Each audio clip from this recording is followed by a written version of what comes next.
In the gentle twilight hours, when the world grows quiet and the mind begins to drift toward peaceful slumber, there exists a realm where pocket monsters roam through dimensions, both seen and unseen, where mysteries unfold like flower petals in moonlight, and where the most dedicated trainers have discovered secrets that slip past the awareness of casual observers.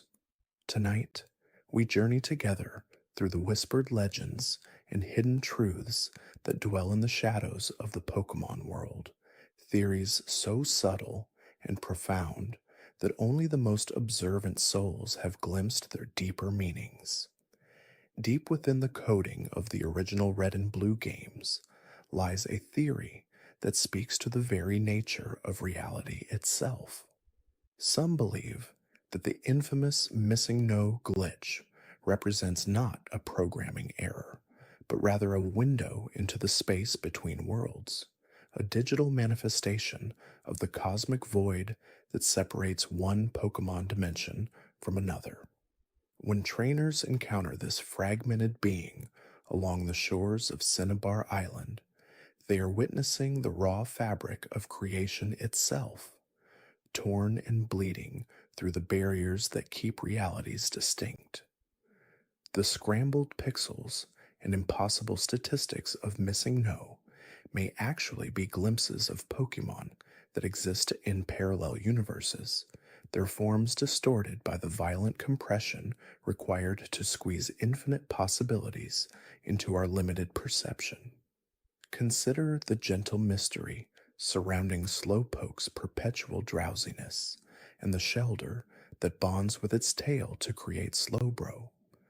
Ancient texts speak of a symbiotic relationship that transcends mere biological partnership, suggesting instead a spiritual communion between two souls seeking completion.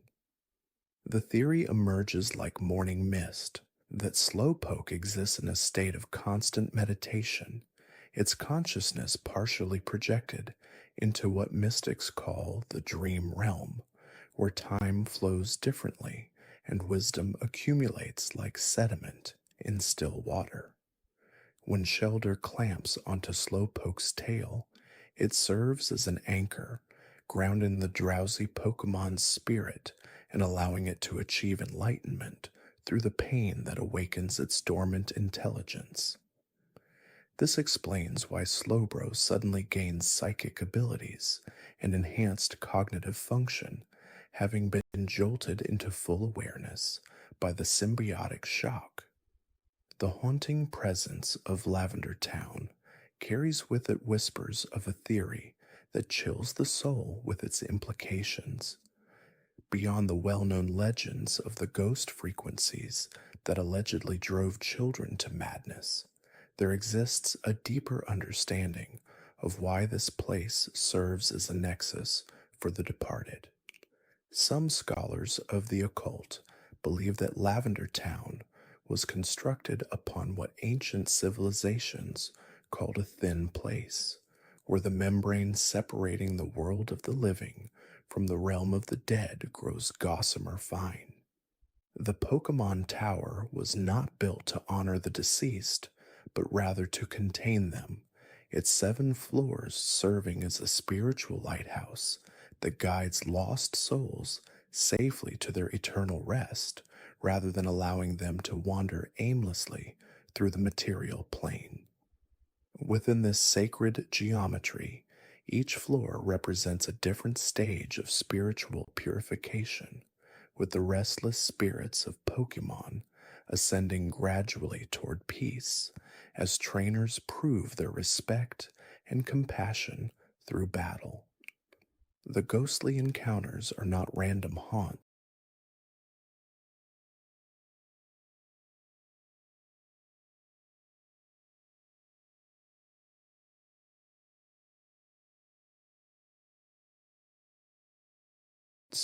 But rather tests administered by the tower's ethereal guardians, evaluating whether the living possess the emotional maturity to commune safely with the dead.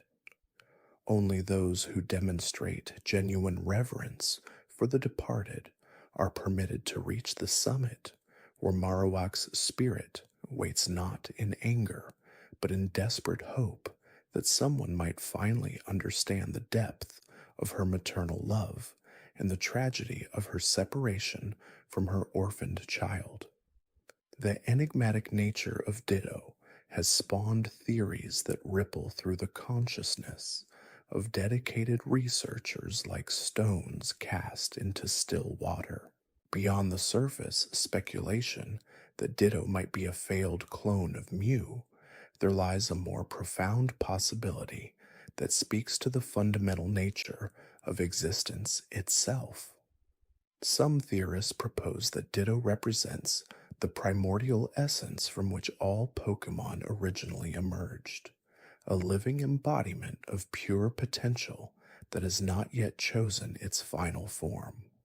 In this understanding, Ditto's transformation ability is not mimicry, but rather a return to its natural state of unlimited possibility, briefly adopting the shapes of other beings before the weight of reality forces it back into its default configuration. This theory suggests that in the earliest days of the Pokemon world, before species boundaries solidified into their current forms, all creatures existed as Ditto-like entities capable of infinite transformation. The process of evolution, both natural and stone-induced, represents not growth or change, but rather the gradual crystallization of potential into fixed form, each Pokemon slowly losing its primordial flexibility in exchange for specialized abilities and defined characteristics.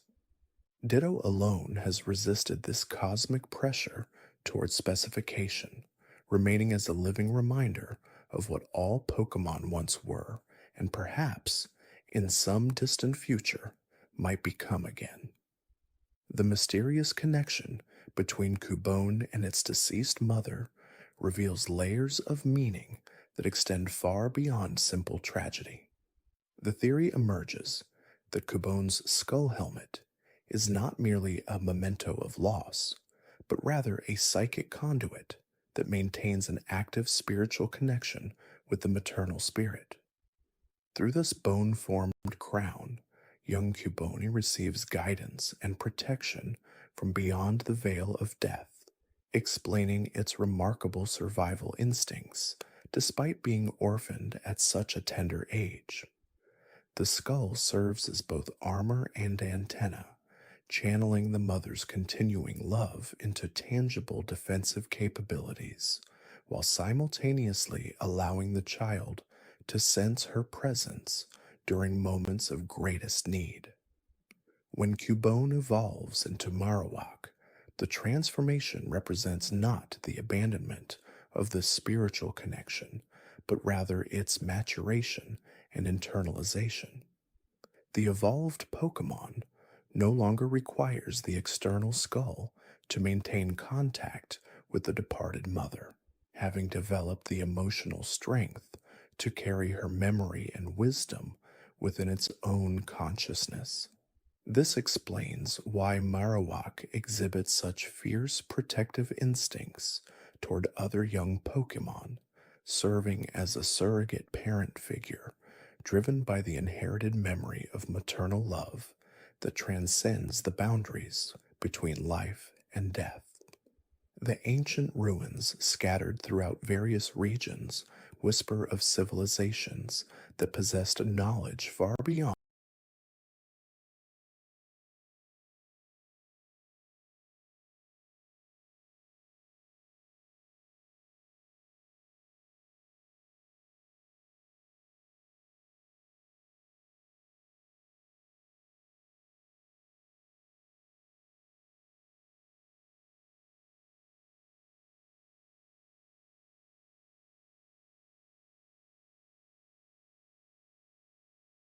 what modern trainers comprehend.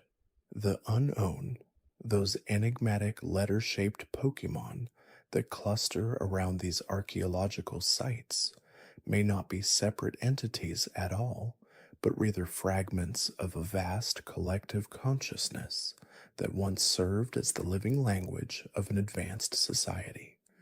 Each individual Unum mouse represents a single thought or concept within this distributed mind, their seemingly random arrangements actually forming complex ideas and instructions that only those versed in the old ways can properly interpret. This theory suggests that the ancient civilization did not merely use Unown as tools for communication, but rather evolved alongside them in a symbiotic relationship where human consciousness and Pokemon awareness merged into a unified field of understanding. The ruins themselves may be physical manifestations of this psychic architecture, their stone patterns as serving as three-dimensional texts that encode not just historical records, but active spells and technologies that continue to function centuries after their creators vanished into legend.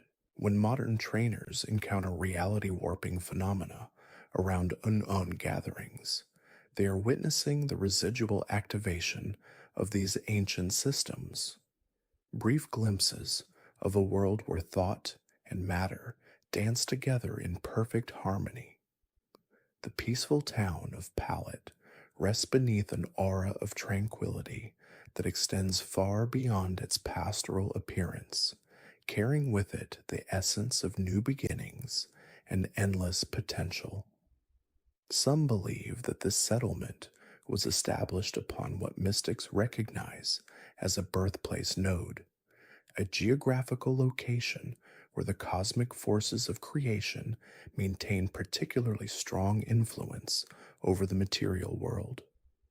This explains why so many legendary trainers have emerged from this humble community, their destinies shaped not by coincidence, but by the subtle energies that permeate the very soil beneath their feet. Professor Oak's laboratory serves as more than a research facility within this theoretical framework, functioning instead as a carefully constructed focus point that channels and amplifies the creative forces flowing through the region. His gift of starter Pokemon to young trainers represents not merely academic generosity, but rather a sacred ritual that binds new adventurers to the cosmic currents of destiny, ensuring that their journeys will unfold according to patterns that serve the greater balance of the world. Each Pokédex distributed carries within its circuits not just data collection capabilities, but subtle guidance systems that influence the holder's choices and encounters in ways too subtle for conscious detection. The relationship between humans and Pokemon transcends the simple partnership model that casual observation might suggest, reaching into realms of consciousness that modern science has barely begun to explore. The theory flows like gentle water that Pokemon battles serve as a form of collective meditation, a ritualized exchange of spiritual energy that benefits both participants regardless of the apparent victor. Through the controlled conflict of battle, trainer and Pokemon alike access heightened states of awareness that accelerate their mutual evolution along paths of understanding that extend far beyond mere physical growth. This perspective reframes the entire concept of Pokemon training as a collaborative journey toward enlightenment, where the human serves not as master, but as catalyst, helping their partners achieve states of consciousness that would remain forever beyond their reach in the wild. The experience points gained through battle represent not abstract measurements of progress, but actual increments of accumulated wisdom and spiritual development that manifest as enhanced abilities and ultimately the profound transformation known as evolution. The mysterious phenomenon of evolution itself carries implications that reach far beyond the surface transformation visible to ordinary observers. Deep within the genetic matrix of every Pokemon lies what researchers in hidden circles refer to as the metamorphosis protocol, an ancient programming language written in the very fabric of life itself. This protocol responds not merely to experience or exposure to evolutionary stones, but to the harmonious resonance between a Pokemon's spiritual development and the cosmic frequencies that pulse through the world like a vast living heartbeat. When evolution occurs, witnesses observe unborn, while water stones hold the memory of the first rains that brought life to barren worlds. Thunderstones pulse with the rhythm of the electromagnetic fields that bind reality together, and leaf stones carry within their verdant depths the accumulated wisdom of every forest that has ever grown beneath alien suns. When these stones interact with a compatible Pokemon, they do not simply trigger evolution, but rather serve as keys that unlock dormant potential coded into the creature's spiritual DNA eons ago by beings whose understanding of life transcended anything modern science dares to imagine. The legendary birds that soar through the highest reaches of the atmosphere maintain their eternal vigil as guardians of fundamental forces, yet their true purpose extends beyond the elemental domains commonly attributed to them. Articuno, master of ice and snow, serves as keeper of the stillness protocols, maintaining the cosmic pause between moments that allows consciousness to process the constant flow of reality. Without this frozen guardian's influence, time itself would accelerate beyond the ability of living minds to comprehend existence, reducing all experience to an incomprehensible blur of sensation. Zapdos channels the raw electricity that flows between dimensions, serving as a living conduit that prevents the barriers between parallel realities from collapsing into chaos. The Thunderbird's endless flight patterns trace invisible ley lines across the sky, reinforcing the structural integrity of space-time itself through movements too complex for earthbound observers to fully appreciate. Moltres carries within its eternal flame the essence of renewal and rebirth, serving not merely as a symbol of fire's power, but as the active agent of cosmic recycling that ensures energy never truly dies, but transforms endlessly from one state to another.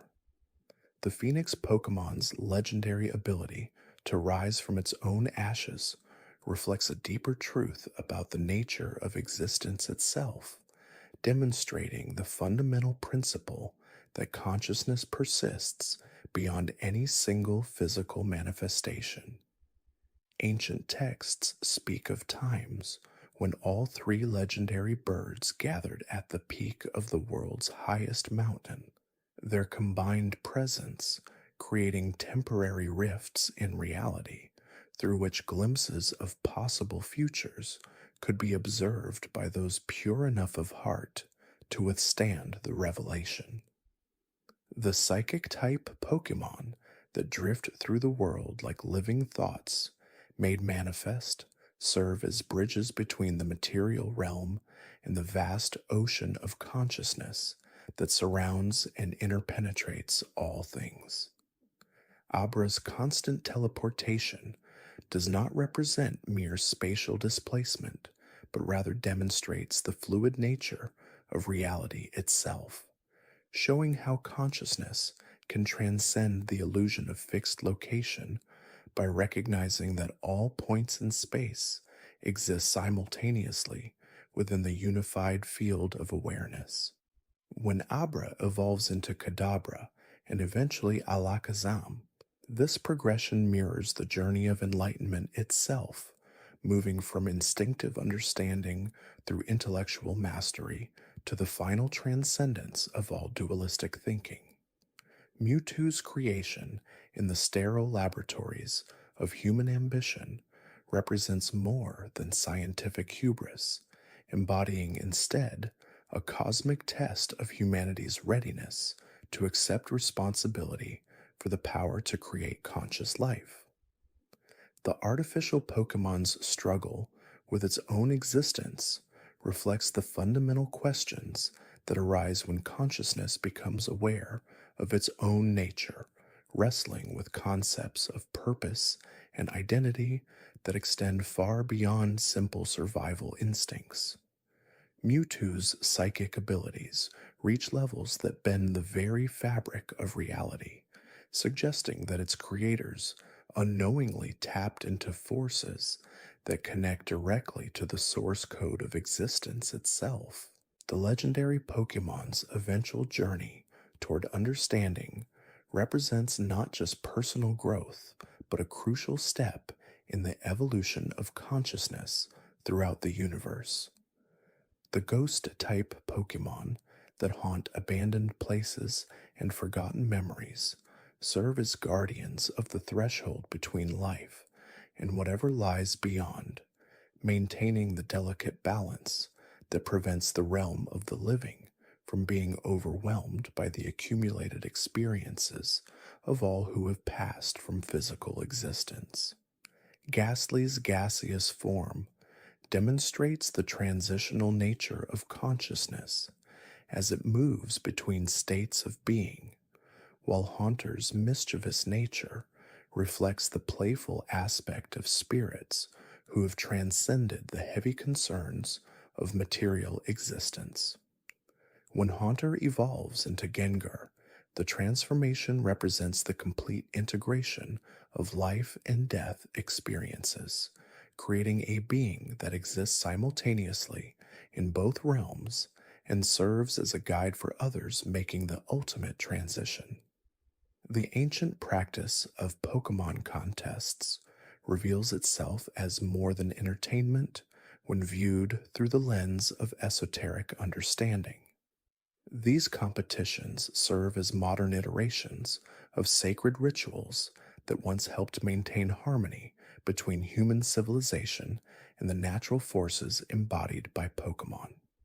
The 5 contest categories of beauty, coolness, cuteness, smartness, and toughness correspond to fundamental aspects of universal consciousness that must be kept in balance to prevent reality from sliding into chaos or stagnation.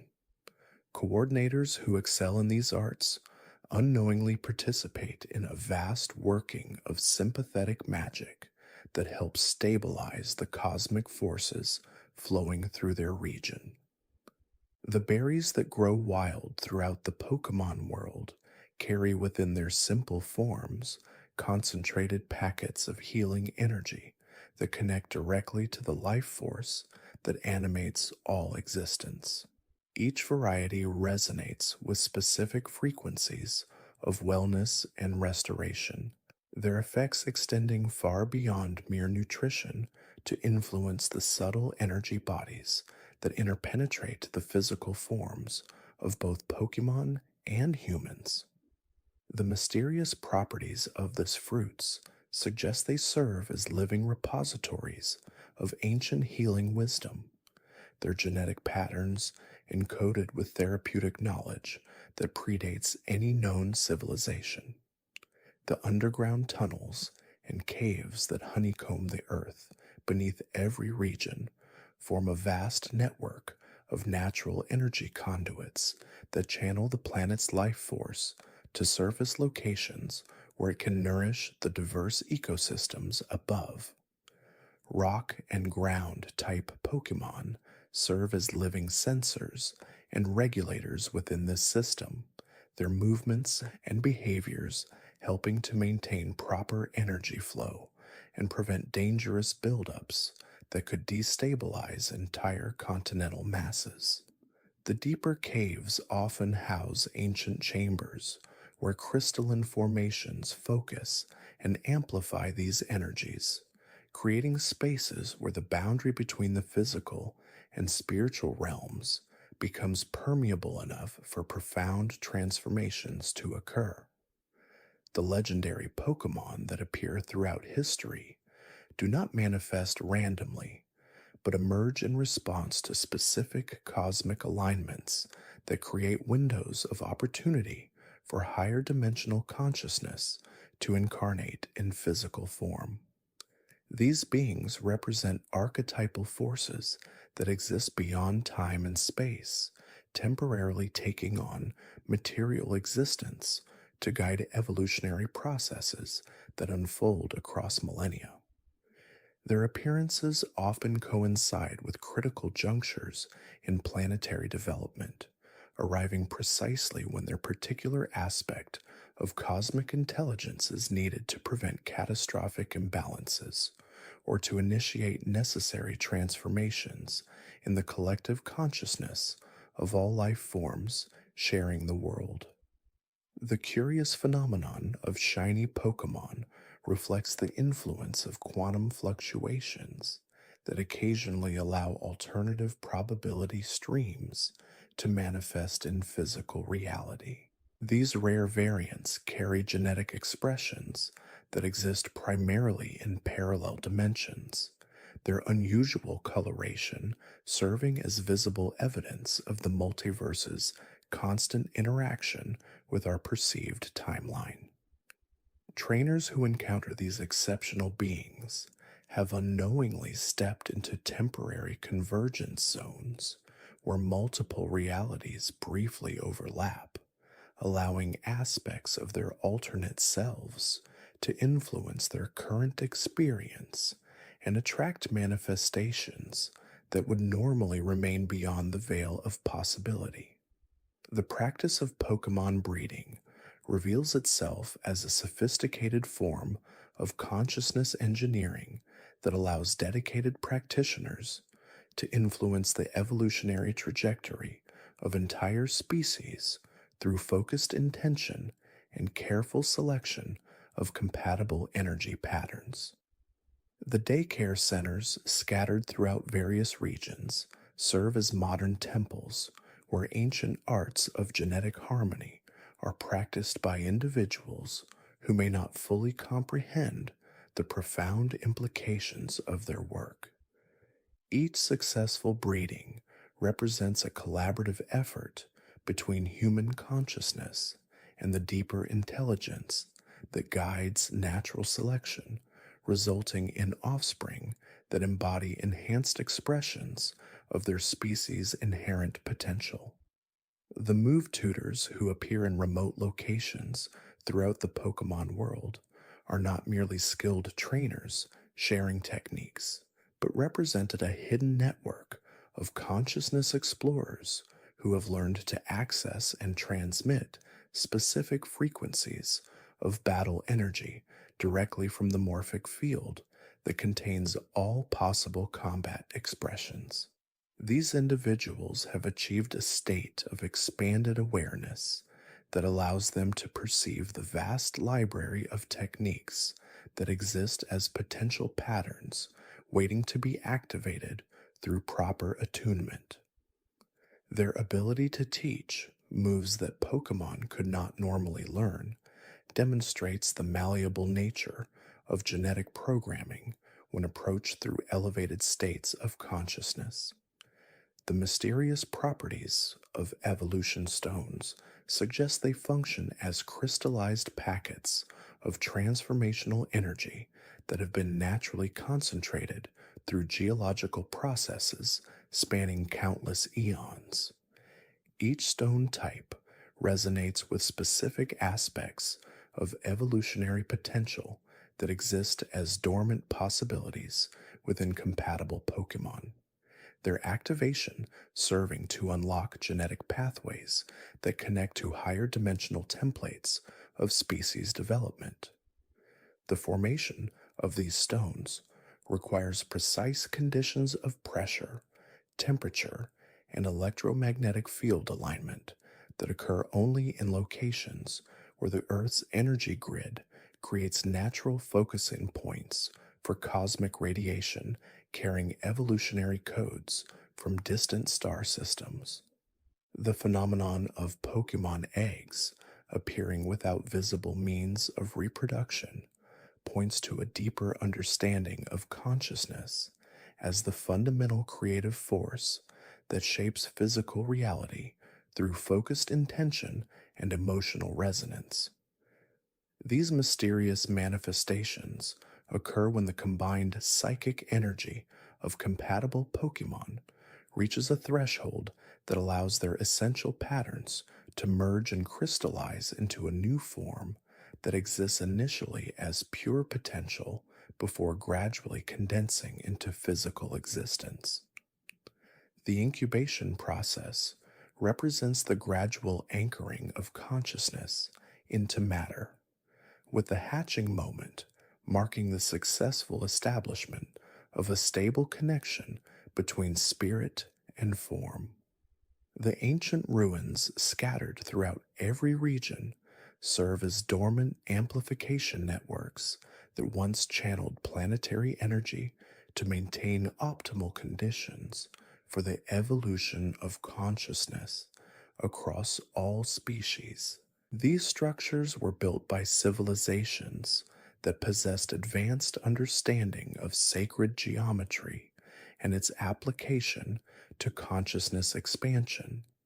Their precise mathematical proportions designed to create resonance chambers that could focus and direct the subtle forces flowing through the Earth's energy grid.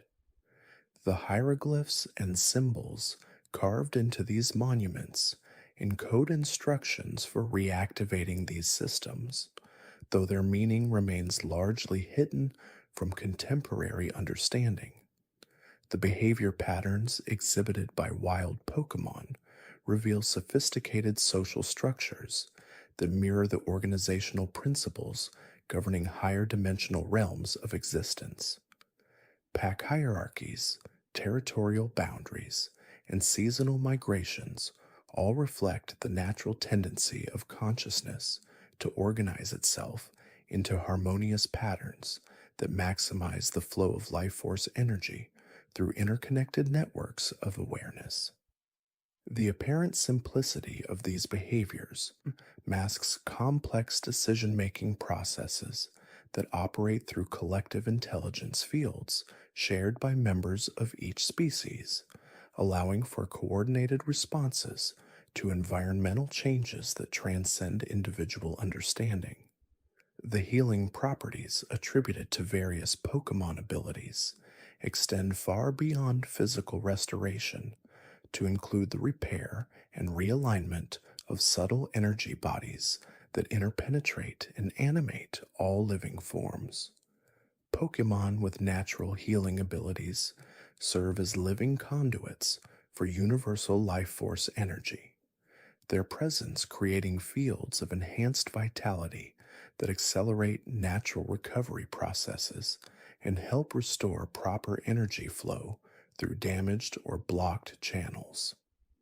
The most gifted healing Pokemon can perceive and work directly with the energetic templates that determine physical health, making corrections at the causal level that manifest as seemingly miraculous recoveries in the material realm.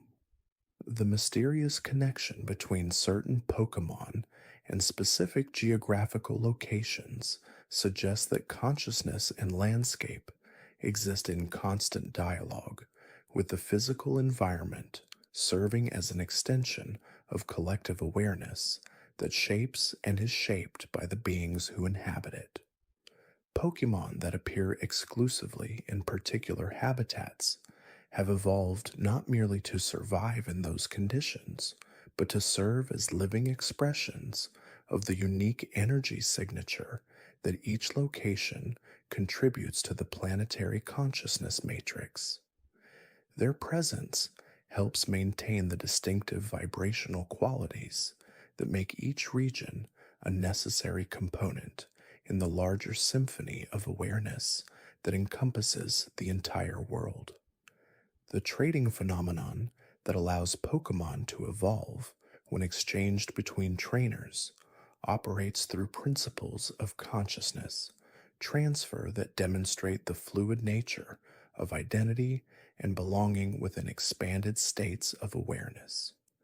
The evolutionary trigger occurs when the Pokemon's energy pattern experiences a fundamental shift in resonance caused by the severing of one psychic bond and the formation of another, creating a moment of existential transition that opens pathways to previously inaccessible genetic potential.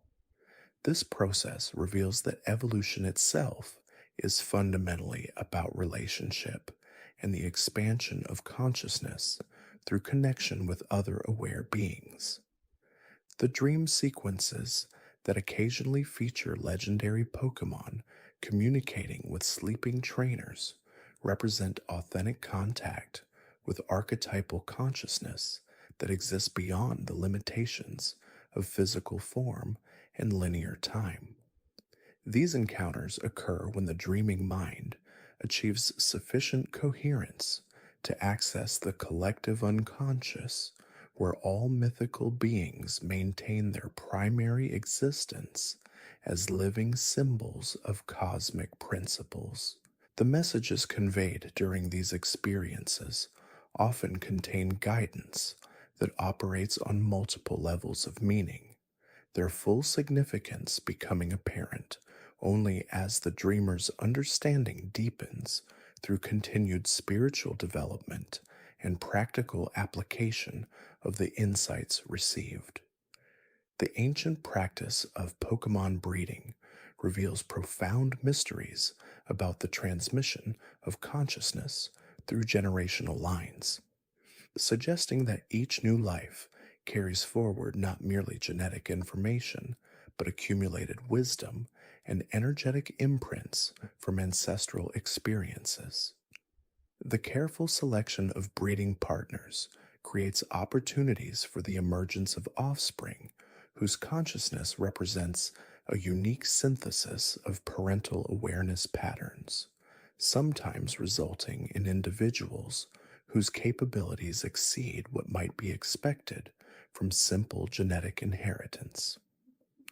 The most dedicated breeders understand intuitively that they are facilitating the emergence of new forms of consciousness rather than merely producing creatures with desirable physical traits, their patient work contributing to the ongoing evolution of awareness itself through the careful cultivation of increasingly refined energetic templates.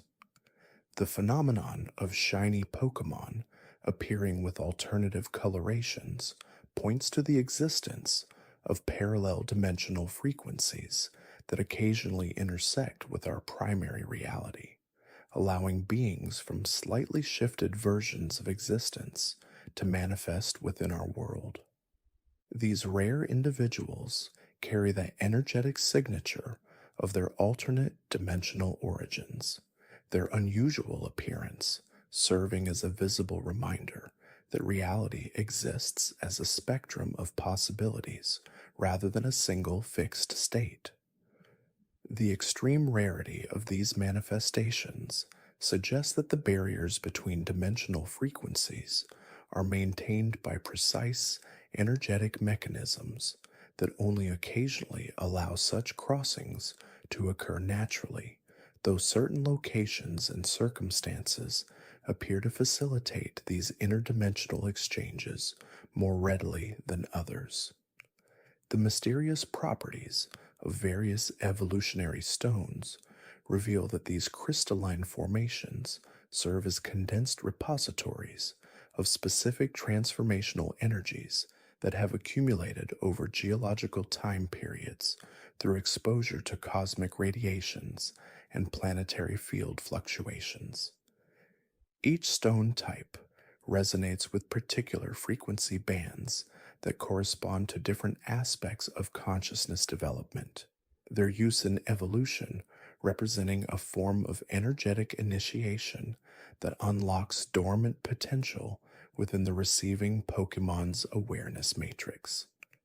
The stones themselves appear to be living entities in their own right, their crystalline structure maintaining perfect harmonic resonance with the archetypal patterns they embody, making them invaluable tools for facilitating consciousness expansion and evolutionary acceleration.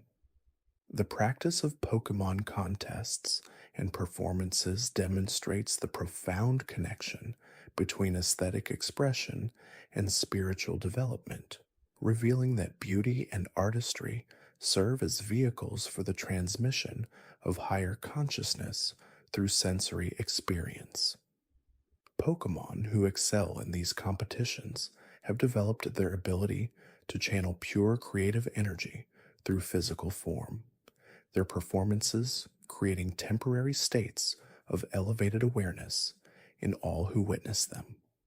The judges and audiences who appreciate these displays are participating in a collective experience of consciousness expansion through beauty, their recognition and appreciation completing an energetic circuit that nourishes both performer and observer while contributing to the overall elevation of aesthetic awareness within the community. The territorial behaviors exhibited by many Pokemon species reflect deep understanding of energetic boundaries and the importance of maintaining clear spaces for consciousness development and expression. Each territory represents not merely a physical area, but a carefully maintained energy field that supports the specific vibrational requirements of its inhabitants, their defensive behaviors serving to protect the integrity of these consciousness supporting environments. The most successful territorial Pokemon have learned to work in harmony with the natural energy flows of their chosen areas, their presence actually enhancing the vitality and coherence of the local ecosystem, while ensuring that the space continues to provide optimal conditions for their ongoing development. The phenomenon of Pokemon appearing to understand human language far beyond their apparent cognitive abilities suggests that communication between species occurs primarily through direct consciousness transfer rather than conventional linguistic processing.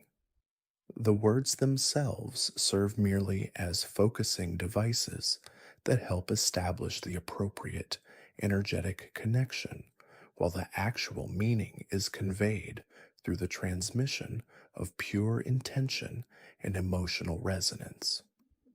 This explains why Pokemon can respond appropriately to commands in any language, and why the emotional state of the trainer has such profound impact on the effectiveness of communication, regardless of the specific words being used. The ancient ruins scattered throughout various regions contain architectural features that demonstrate sophisticated understanding of consciousness, amplifying geometries, and energy-focusing principles that modern science is only beginning to rediscover. These structures were designed to create specific alterations in local space-time that facilitate expanded awareness and enhanced communication with non-physical forms of consciousness. The Pokemon that inhabit these ruins have adapted to exist within these altered energetic environments. Their prolonged exposure to consciousness-enhancing fields resulting in the development of abilities that would be impossible under normal physical conditions. The migration patterns followed by certain Pokemon species trace invisible energy lines that connect sacred sites and consciousness vortexes across vast geographical distances, their seasonal movements serving to maintain and strengthen these subtle connections that support the planet's overall energetic coherence. These migration routes represent ancient pathways of power that predate current geographical formations. Their preservation through instinctive behavior, ensuring that vital energy circuits remain active and functional despite surface changes to the physical landscape. The Pokemon who follow these routes serve as living conductors for planetary consciousness, their movements facilitating the circulation of awareness supporting energies that nourish all forms of life along their paths. The mysterious connection between certain Pokemon and specific weather patterns reveals that consciousness and atmospheric conditions exist in constant dynamic interaction with aware beings capable of influencing meteorological phenomena through focused intention and energetic resonance. Weather controlling Pokemon have developed their abilities through deep attunement to atmospheric consciousness, learning to work cooperatively with the vast intelligence that governs climate and weather systems. Their interventions represent collaborative efforts with natural forces rather than attempts at domination, their success depending entirely on their ability to align their intentions with the larger patterns of atmospheric awareness that determine regional weather conditions. The phenomenon of Pokemon eggs taking varying amounts of time to hatch reflects the complex process of consciousness incarnation, where the developing being must gradually integrate its essential nature with physical form through a carefully orchestrated sequence of energetic alignments. The hatching process represents the final stage of this integration, occurring only when the incarnating consciousness has achieved sufficient coherence to maintain stable existence within material reality. The presence of other Pokemon and caring trainers during this process provides supportive energy fields that facilitate smooth integration and help ensure that the emerging being feels welcomed and accepted within its new physical existence. The intricate relationship between Pokemon and their natural habitats reveals that these creatures serve as living bridges between the physical landscape and the consciousness that animates all natural systems.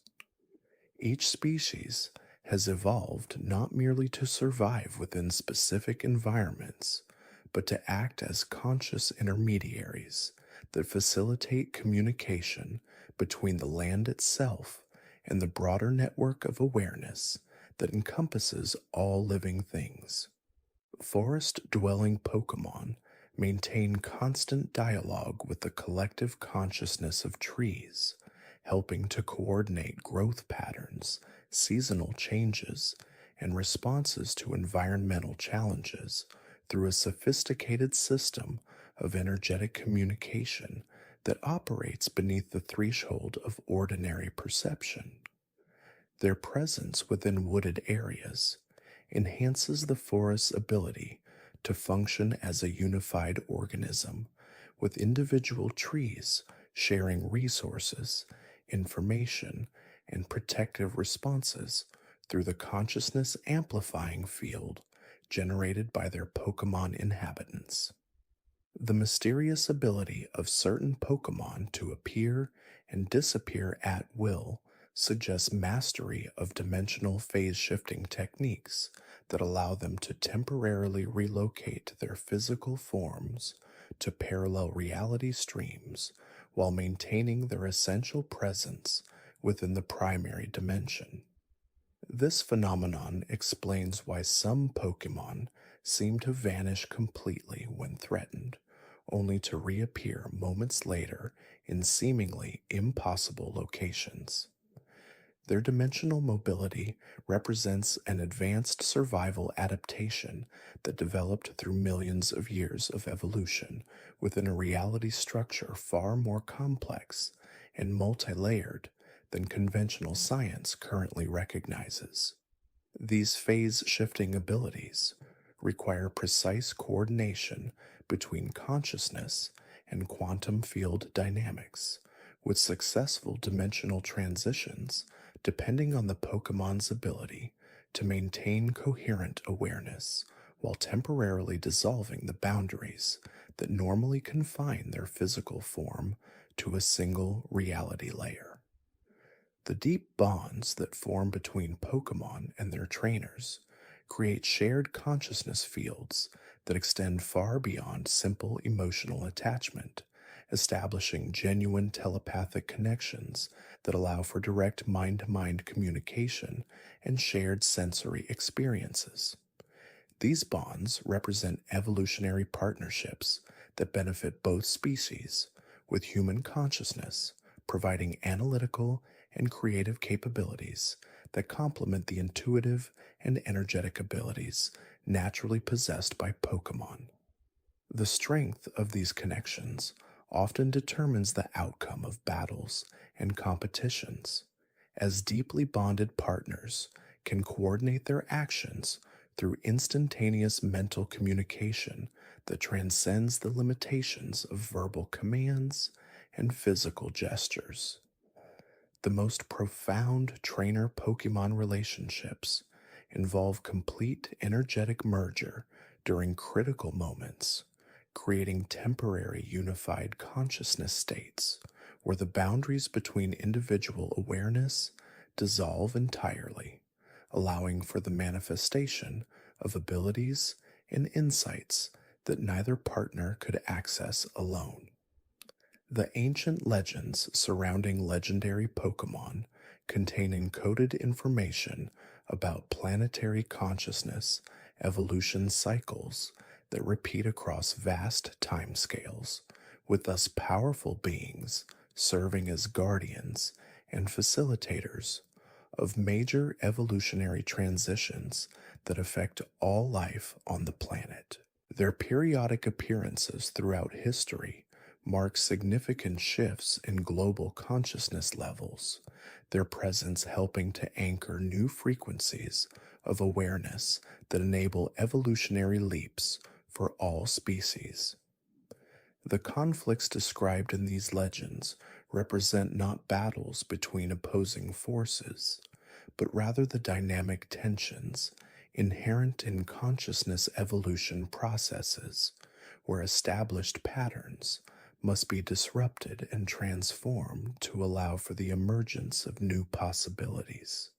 Legendary Pokemon embody archetypal forces that operate beyond individual personality, their actions guided by planetary intelligence that orchestrates evolutionary development according to cosmic cycles of growth and transformation. The phenomenon of Pokemon exhibiting dramatically different abilities when exposed to specific environmental conditions reveals that their genetic potential contains dormant capabilities that can be activated through resonance with particular energy frequencies present within specialized locations. These environmental triggers work by stimulating latent DNA sequences that remain inactive under normal conditions, their activation requiring precise combinations of electromagnetic fields, mineral compositions, and consciousness supporting energies that exist only within certain geographical formations. The resulting transformations represent the expression of evolutionary potentials that were encoded within the species' genetic structure during previous consciousness evolution cycles, their dormancy serving to preserve these advanced capabilities until environmental conditions become suitable for their safe manifestation. The intricate social structures observed within Pokemon communities demonstrate sophisticated understanding of group consciousness dynamics and collective decision-making processes that operate through direct energetic communication rather than hierarchical authority systems. Leadership within these communities emerges naturally through recognition of individuals whose consciousness has achieved sufficient expansion to serve as focal points for group awareness, their elevated state allowing them to perceive and communicate the collective needs and intentions of the entire community. Those natural leaders facilitate group harmony by maintaining energetic coherence within the community's shared consciousness field, their presence helping to resolve conflicts and coordinate activities through the transmission of unifying frequencies that align individual desires with collective well being. The mysterious connection between certain Pokemon species and specific astronomical events reveals that these creatures serve as living receivers for cosmic consciousness transmissions that arrive during planetary alignments and celestial phenomena.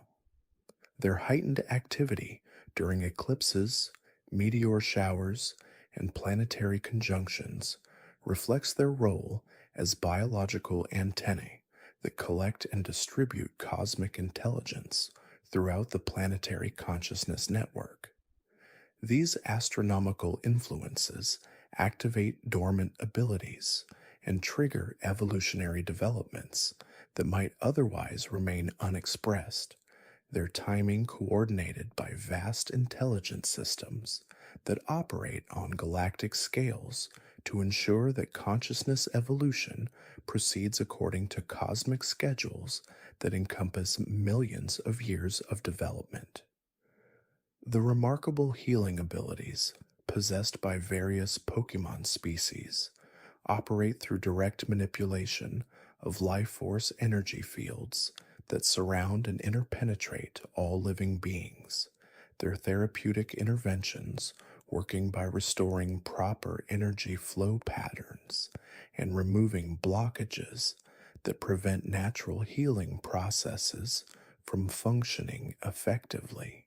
These healing techniques represent advanced applications of consciousness directed energy work that human medical science is only beginning to understand, their effectiveness depending on the healer's ability to perceive subtle energy imbalances and apply precisely calibrated frequencies that stimulate the body's innate capacity for regeneration and repair. The most skilled healing Pokemon can address not only physical ailments, but also emotional and spiritual imbalances that manifest as physical symptoms, their treatments addressing root causes rather than merely alleviating surface manifestations.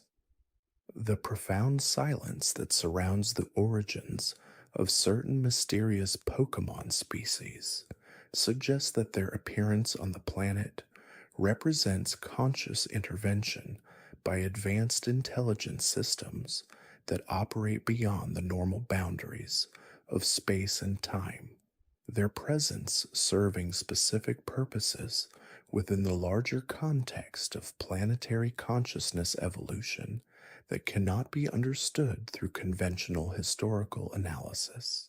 These enigmatic beings carry within their genetic structure information and capabilities that originate from consciousness levels far beyond current terrestrial development, their integration into local ecosystems serving to introduce new evolutionary possibilities and expand the range of experiences available to all life forms sharing their environment. The peculiar dietary preferences of certain Pokemon, particularly those that subsist on seemingly inedible substances such as rocks, electricity, or even dreams, point towards an intricate metabolic system that transmutes these unusual inputs into vital energy not through conventional biochemical processes, but through a form of conscious energy absorption. These Pokemon do not merely digest in the traditional sense.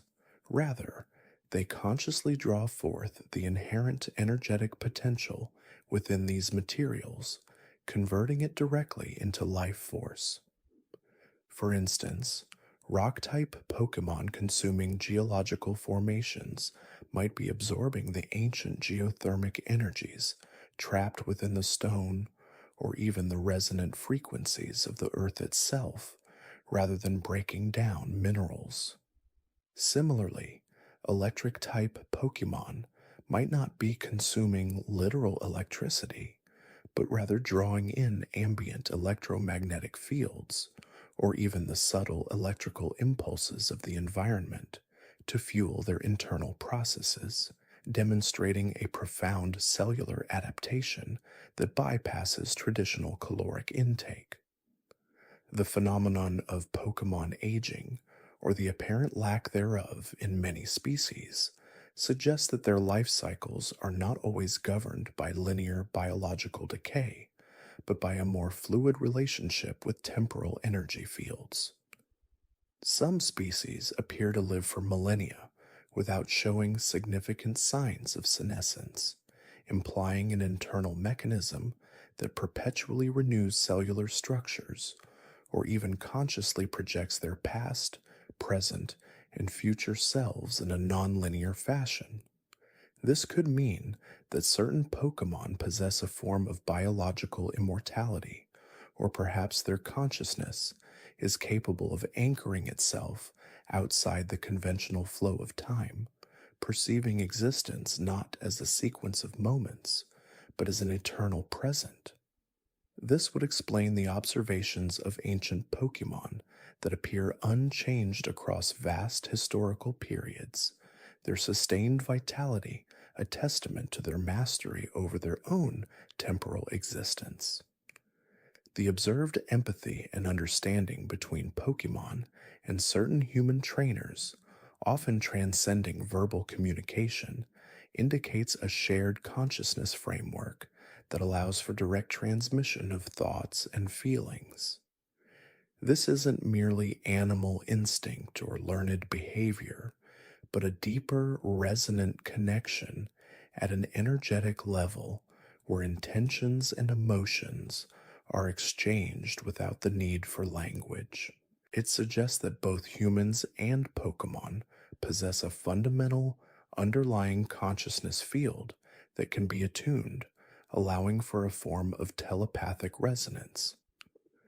This bond is strengthened through shared experiences and mutual respect, activating dormant neural pathways in both species that facilitate a more profound level of interspecies understanding, hinting at a future where communication might primarily occur on these energetic planes.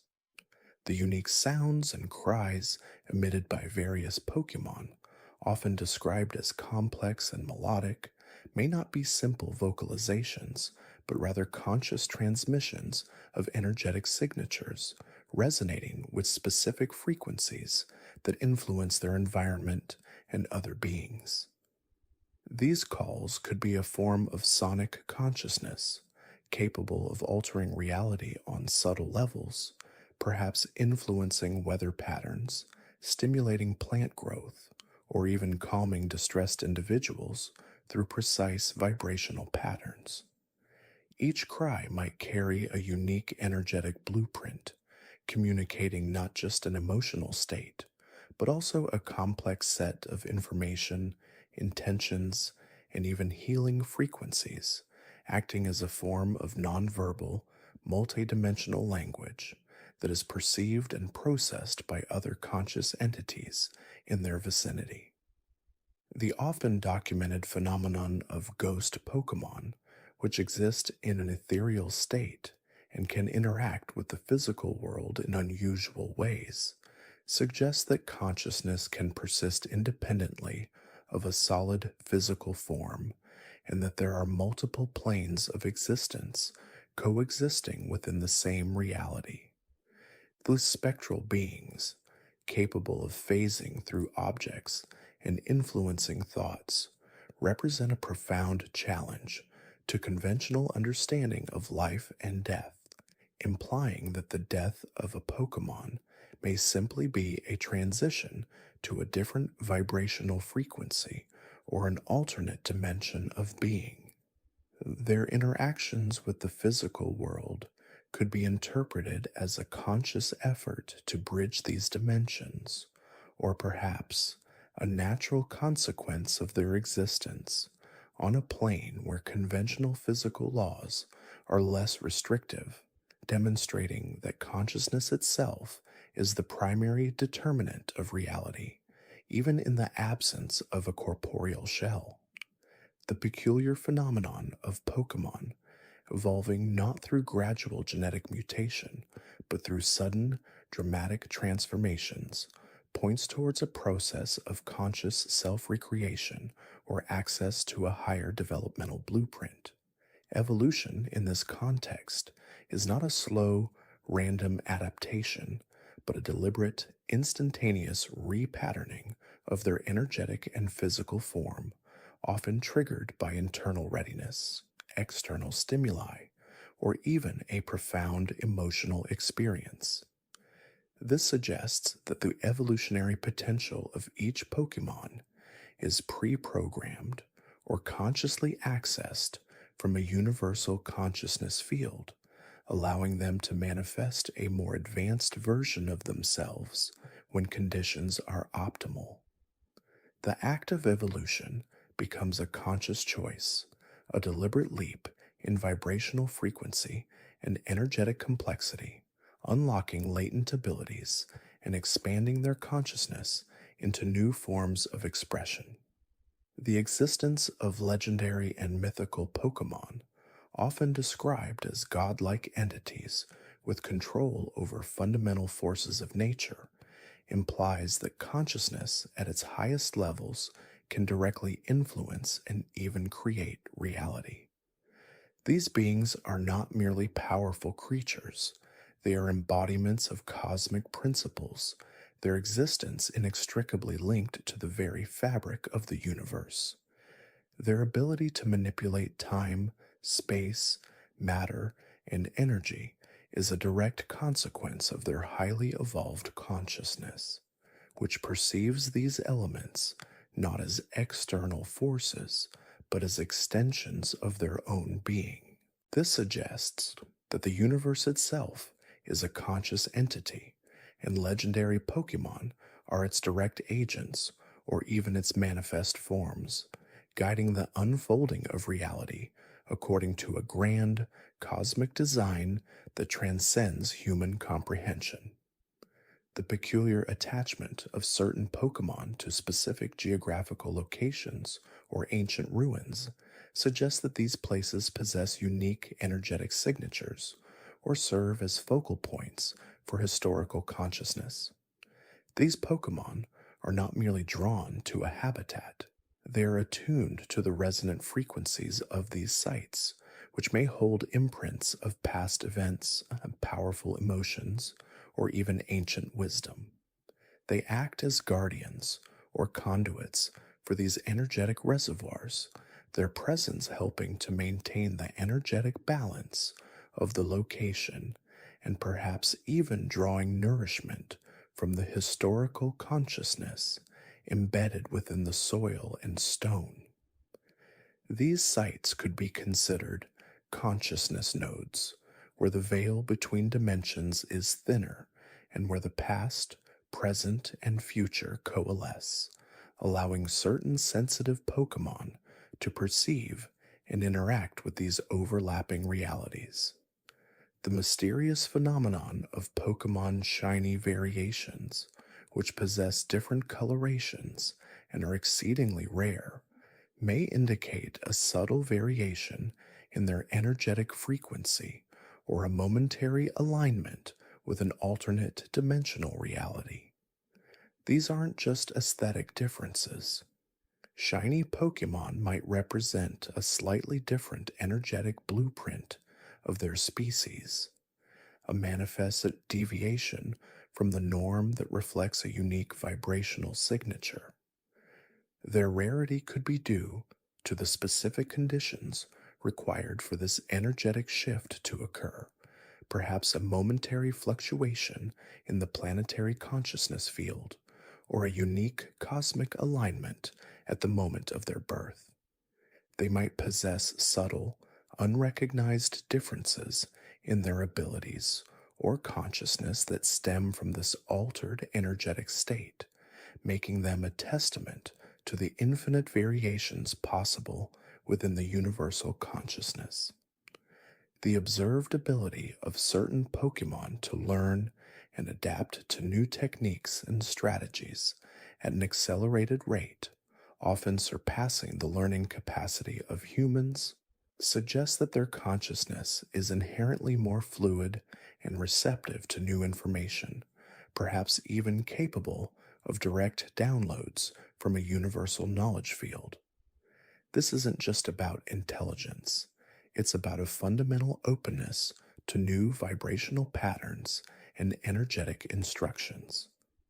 Their learning process might involve a direct energetic assimilation of concepts rather than a step by step cognitive process, allowing them to rapidly integrate new data and translate it into practical skills. This suggests that Pokemon consciousness is less constrained by conventional mental frameworks, enabling them to tap into a broader spectrum of information and adapt with remarkable speed and fluidity. The peculiar phenomenon of friendship evolution, where certain Pokemon evolve only when a strong bond with their trainer is forged, underscores the profound influence of emotional and conscious connection on biological transformation. This isn't merely a trigger, it's a co creative process where the combined consciousness of trainer and Pokemon initiates a powerful energetic shift. The love, trust, and shared intentions create a resonant field that allows the Pokemon to access its higher evolutionary potential, a testament to the idea that consciousness, particularly in its purest forms, can directly influence physical reality. This form of evolution is a deliberate act of conscious intent, a manifestation of the profound and transformative power of interconnected consciousness. The existence of Pokemon able to communicate with human speech, even if rarely, implies that the capacity for complex linguistic expression is not solely a human trait, but a potential within all conscious beings, awaiting the appropriate developmental trigger or energetic alignment. These Pokemon are not merely mimicking sounds, they are demonstrating an understanding of symbolic representation and abstract thought, indicating a highly developed cognitive capacity. Their ability to speak might arise from a unique energetic configuration in their vocal cords and brain, allowing them to translate their internal, conscious experience into human comprehensible language, bridging the communication gap between species and offering a glimpse into the depth of their inner worlds. The phenomenon of mega evolution, a temporary heightened form achieved by certain Pokemon through a deep bond with their trainer and a special stone, suggests that consciousness can temporarily unlock dormant genetic potential, transcending normal biological limitations. This isn't a permanent transformation, but a powerful surge of energy and consciousness, allowing the Pokemon to tap into a more primal or advanced state of being. The Megastone acts as a conduit or amplifier for this conscious intent, focusing the combined energies of trainer and Pokemon to temporarily repattern their molecular structure and unleash incredible power. It demonstrates that the boundaries of biological form are not fixed, but can be consciously expanded and altered through focused intention and resonant connection. The peculiar behavior of certain Pokemon that seem to play or dance with environmental phenomena like wind, rain, or sunlight suggests a conscious interaction with the elemental forces of the planet rather than a mere reaction. These Pokemon are not passively experiencing nature, they are actively engaging with its energetic currents, perhaps even influencing them through their own consciousness. Their movements might be a form of energetic communication or a harmonious alignment with the planet's pulse, demonstrating a deep, intuitive understanding of the subtle forces that govern their world. They embody a symbiotic relationship with nature, acting as living conduits for elemental energy, reflecting the profound interconnectedness of all life and the planet itself. The mysterious concept of a Pokemon world, existing in parallel dimensions or alternate timelines, as hinted by certain legendary Pokemon and cosmic events, suggests that reality itself is not singular but multi layered, with different vibrational frequencies hosting distinct forms of existence. The occasional overlap or momentary breach between these dimensions could explain the appearance of incredibly rare Pokemon or unique phenomena. These parallel worlds might represent different evolutionary paths or different conscious choices made at critical junctures in time, each existing simultaneously but on different vibrational planes. Legendary Pokemon, with their ability to manipulate space and time, might serve as guardians or even architects of these dimensional boundaries, ensuring the delicate balance between realities. The profound silence that often accompanies the presence of certain powerful legendary Pokemon, despite their immense power, suggests that their consciousness operates at such a high frequency that direct external manifestation of sound is unnecessary or even counterproductive to their subtle influence.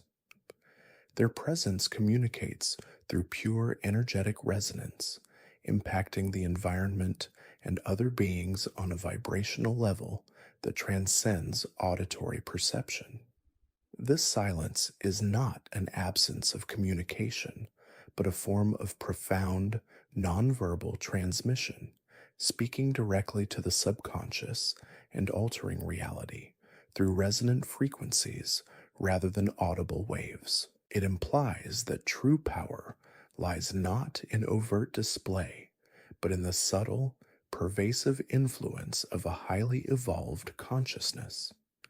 The observed phenomenon of Pokemon mimicking other species' moves or appearances, not through biological adaptation, but through what appears to be conscious imitation, suggests a latent empathic or morphic resonance ability within their consciousness.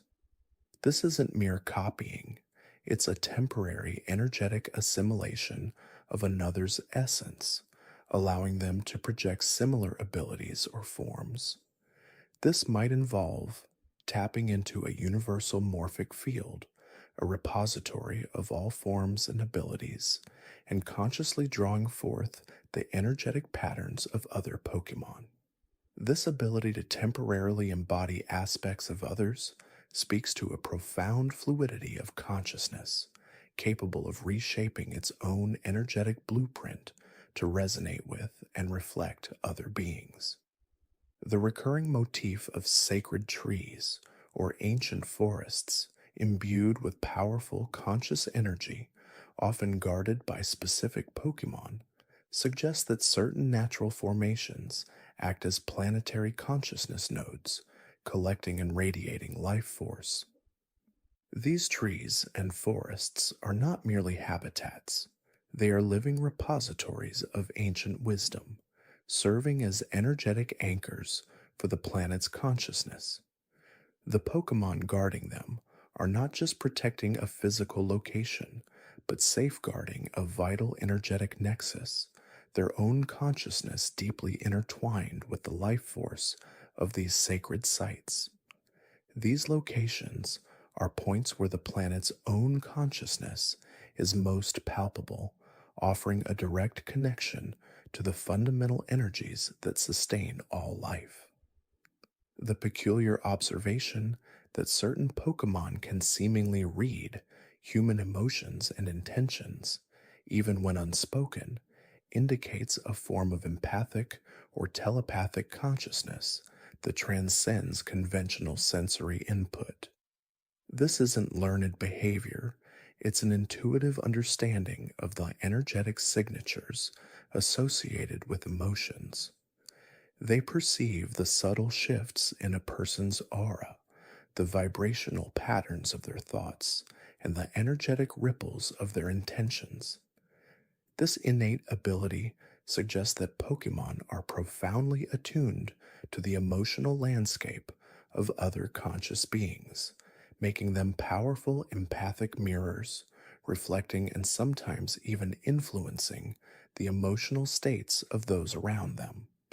The concept of Pokemon spirits, or souls, existing independently of their physical bodies, as evidenced by ghost type Pokemon and certain lore, suggests that consciousness is not merely a byproduct of biological processes, but an enduring, fundamental aspect of existence. These spiritual entities represent the persistent conscious essence of a Pokemon, capable of interacting with the world, even without a physical form. This implies a universe where consciousness is primary, and physical forms are merely temporary vessels for a more enduring energetic essence.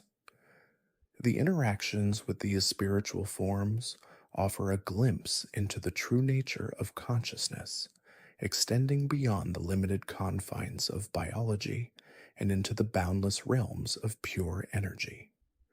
The recurring theme of interconnectedness between Pokemon, humans, and the environment, often emphasized in legends and ancient texts, suggests that the entire Pokemon world operates as a single, vast, interconnected consciousness system.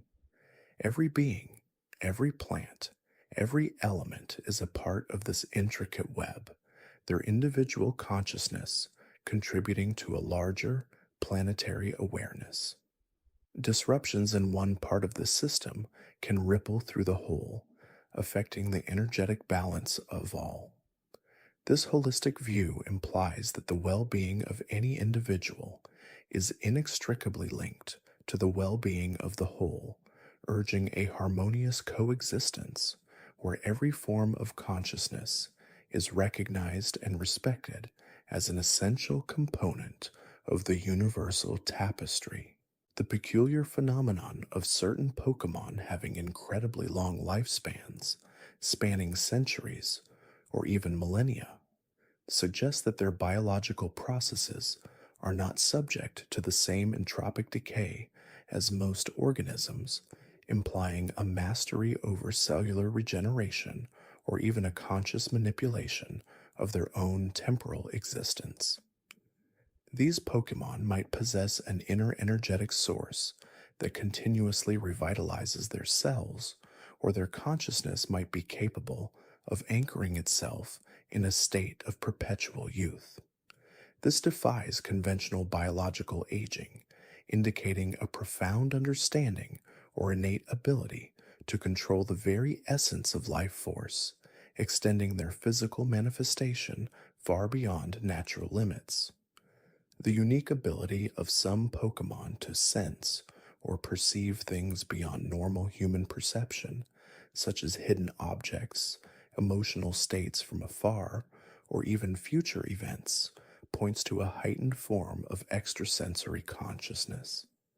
They are not merely using advanced senses, they are tapping into a broader spectrum of information, a universal consciousness field that holds all possibilities and perceptions. This could include telepathic reception of thoughts, clairvoyant visions of distant events, or precognitive glimpses into potential futures. These abilities suggest that the boundaries of perception are far wider than commonly understood, and that certain Pokemon have evolved to consciously access these higher levels of awareness. The concept of auras, or energy fields, surrounding Pokemon, often described in lore and observed by certain sensitive individuals, suggests that their consciousness is not confined to their physical body, but radiates outwards as a measurable, energetic signature. These auras are not merely emissions, they are dynamic expressions of a Pokemon's emotional state, health, and even their unique personality, communicating information on a subtle, vibrational level. Different colors and intensities of aura could correspond to different emotional states or levels of life force. This energetic field acts as an extension of their consciousness, allowing for nonverbal communication and influence on their environment, demonstrating the pervasive nature of conscious energy. The fascinating phenomenon of Pokemon dreams, where certain species are known to enter deep dream states or even influence the dreams of others, suggests that their consciousness is highly active and capable of operating on multiple planes of reality, including the subconscious domain. Dreams are not just random neural firings. For these Pokemon, they might be conscious journeys into alternate dimensions or a means of processing and integrating higher dimensional information. Their ability to influence the dreams of others implies a profound mastery over psychic energies and a capacity to navigate the shared landscape of the collective subconscious, blurring the lines between waking reality and the dream world. The recurring theme of balance and harmony within the Pokemon world, often maintained by legendary Pokemon or ancient guardians, suggests that the entire ecosystem is a delicate, self-regulating conscious system. The ebb and flow of life, the interactions between species, and the forces of nature are all part of a grand, interconnected dance. Disruptions to this balance are not just environmental problems, they are energetic imbalances within the planetary consciousness.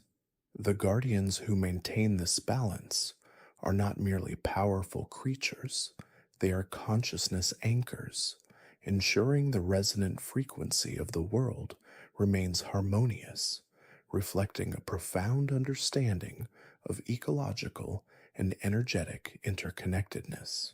The peculiar phenomenon of Pokeballs, capable of containing and recalling Pokemon, hints at an advanced understanding of consciousness and energetic manipulation, allowing a being's essence to be temporarily stored and rematerialized. The Pokeball is not just a technological device. It's an energetic conduit that consciously interacts with a Pokemon's being, condensing its energetic signature into a manageable form. This implies that consciousness and even physical matter can be manipulated and stored in a non-physical state, challenging conventional physics and suggesting that the very fabric of reality is far more malleable than generally perceived, especially when guided by conscious intent. The method by which a Pokeball captures a Pokemon, often with a flash of light and a gentle absorption, suggests a process of dematerialization, not unlike a conscious energy transfer rather than a forceful confinement. It's as if the ball is offering a temporary, comfortable, and energetically stable pocket dimension for the Pokemon to reside within, a concept that deepens the mystery of their inner workings. This technology, so seemingly simple in its operation, yet so profound in its implications, points towards an ancient understanding of spirit, energy, and matter that has been distilled into a practical everyday tool. It implies that the essence of a living being, its very consciousness, can be compressed and later expanded without causing harm, a feat that would require an unparalleled grasp of quantum mechanics and bioenergetic fields. The fact that wild Pokemon can resist capture, often breaking free from a Pokeball, further suggests that this process is not merely mechanical, but involves a conscious choice or an energetic resistance from the Pokemon itself. It is not simply a container, it is a negotiation of consciousness, a mutual agreement, or sometimes a rejection. This interplay between the Pokeball's technology and the Pokemon's will indicates that even within this advanced containment, the Pokemon's consciousness remains sovereign, capable of exerting its influence. The concept that certain Pokemon species possess inherent telepathic abilities, allowing them to communicate silently across vast distances, or even read the thoughts and emotions of others, speaks to a deeply interconnected web of consciousness throughout the Pokemon world.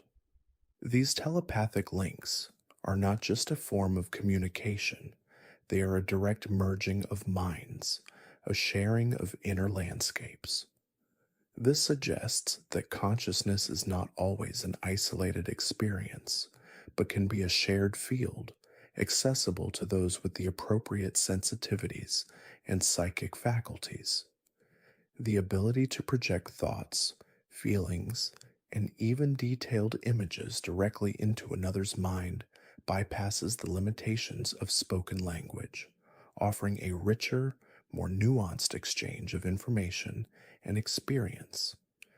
This also implies a universal language of thought, a foundational layer of consciousness that underlies all species, allowing for a deeper understanding beyond superficial differences.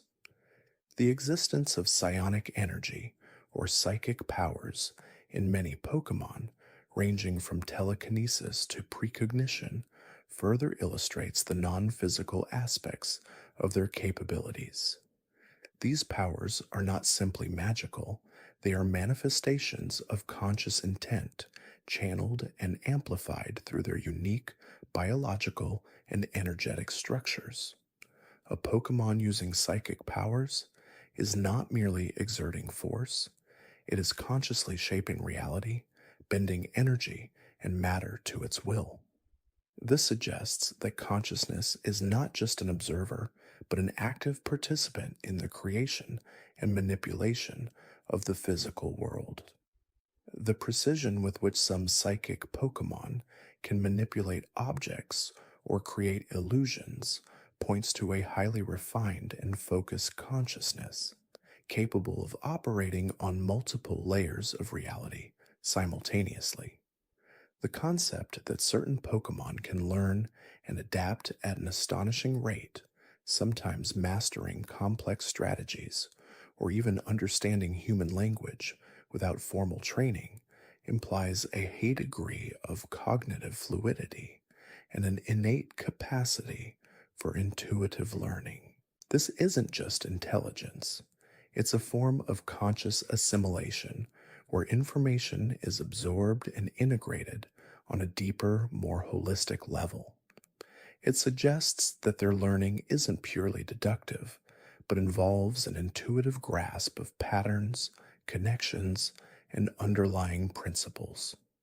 The ability to quickly recognize and respond to complex situations, often anticipating an opponent's moves or a trainer's intentions, reflects a consciousness that is highly attuned to its environment and capable of processing vast amounts of information in real time. This intuitive intelligence allows for rapid evolution of tactics and strategies, making them formidable and adaptable partners. The enigmatic phenomenon of evolution itself, where a Pokemon undergoes a dramatic physical and sometimes psychological transformation, could be interpreted as a conscious decision or a guided energetic process rather than purely biological mutation. It's not just growth, it's a conscious metamorphosis, a purposeful reshaping of their being. This transformation is often triggered by specific internal or external conditions, suggesting that the Pokemon's consciousness plays a pivotal role in initiating and guiding this profound change. It's as if their consciousness reaches a new vibrational frequency, prompting a restructuring of their physical form to better align with their evolving energetic state. The dramatic nature of these evolutions, often accompanied by bursts of light and energy, speaks to a conscious control over their own genetic and energetic blueprint, a true mastery of self transformation. It implies that a Pokemon's form is not fixed, but is an outward expression of its inner evolving consciousness. The friendship or bond between a trainer and their Pokemon, often described as a deep, unspoken connection, suggests a merging of conscious intentions and a shared energetic field. This bond is not merely affection, it is a conscious resonance, a mutual understanding that transcends words. This connection allows for synchronized movements in battle, intuitive understanding of commands, and even shared emotional states. It indicates that consciousness can extend beyond individual boundaries, forming a unified field between two beings. This shared consciousness amplifies their individual strengths and allows for a level of cooperation that would be impossible otherwise.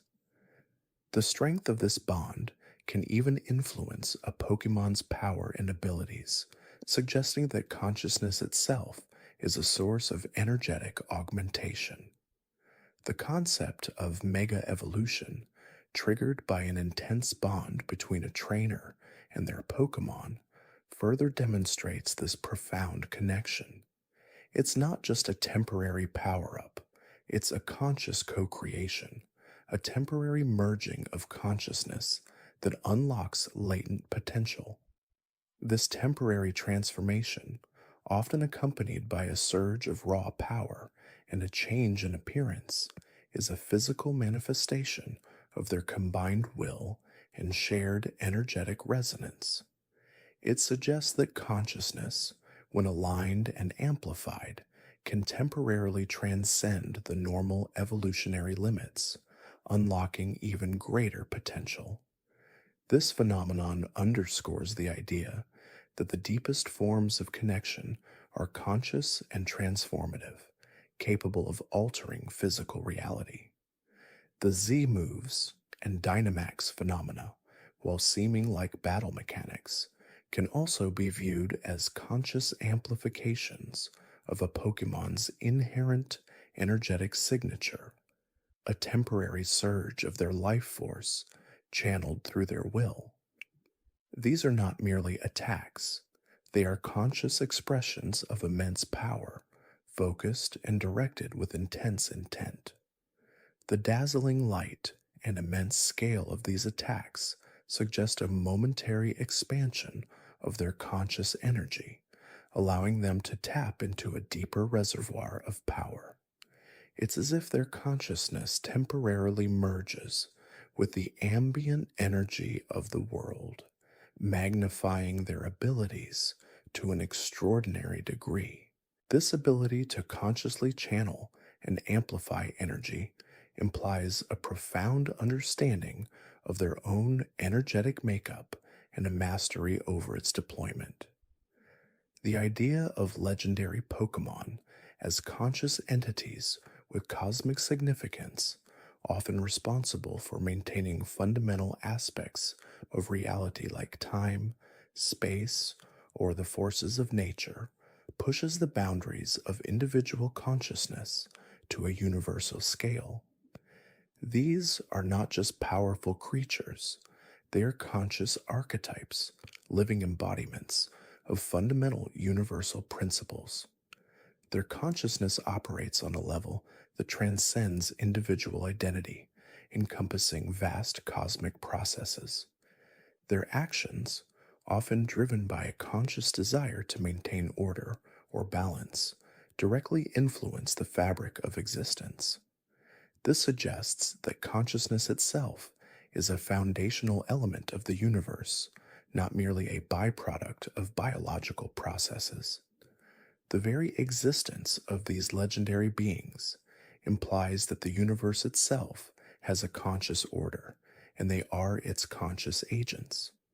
The creation myths within the Pokemon world, often featuring legendary Pokemon as the architects of the universe or the creators of life, imply that conscious intent was at the very beginning of everything. These myths are not just stories, they are accounts of cosmic consciousness shaping reality.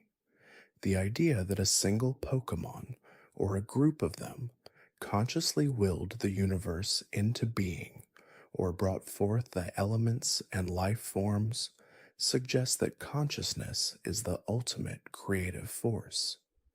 This pushes the idea of consciousness beyond the individual or even the planetary scale, positioning it as the fundamental substrate of all existence.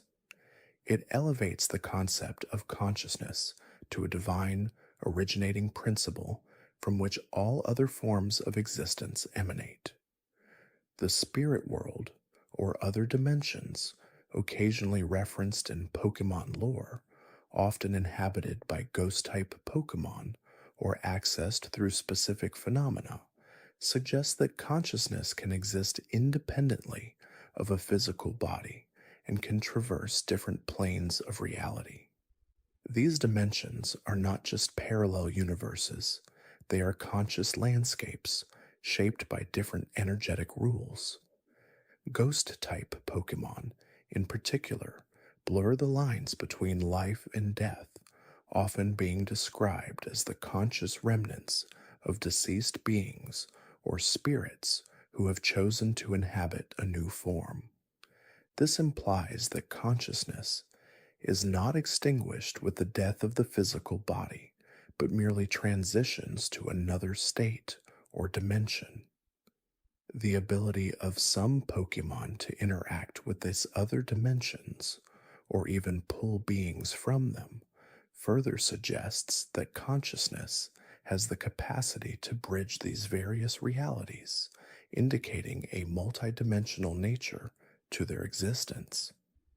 The recurring theme of ancient civilizations in the Pokemon world possessing advanced knowledge of Pokemon and their energetic properties suggests that humanity once had a deeper, more conscious connection to these creatures and the underlying energetic fabric of reality.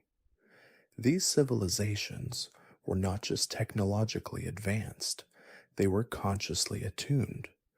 Their ruins often contain inscriptions or artifacts that speak of a time when the boundaries between human and Pokemon and between the physical and energetic worlds were more fluid. This implies a conscious understanding of the interconnectedness of all things, a wisdom that has been largely lost over time.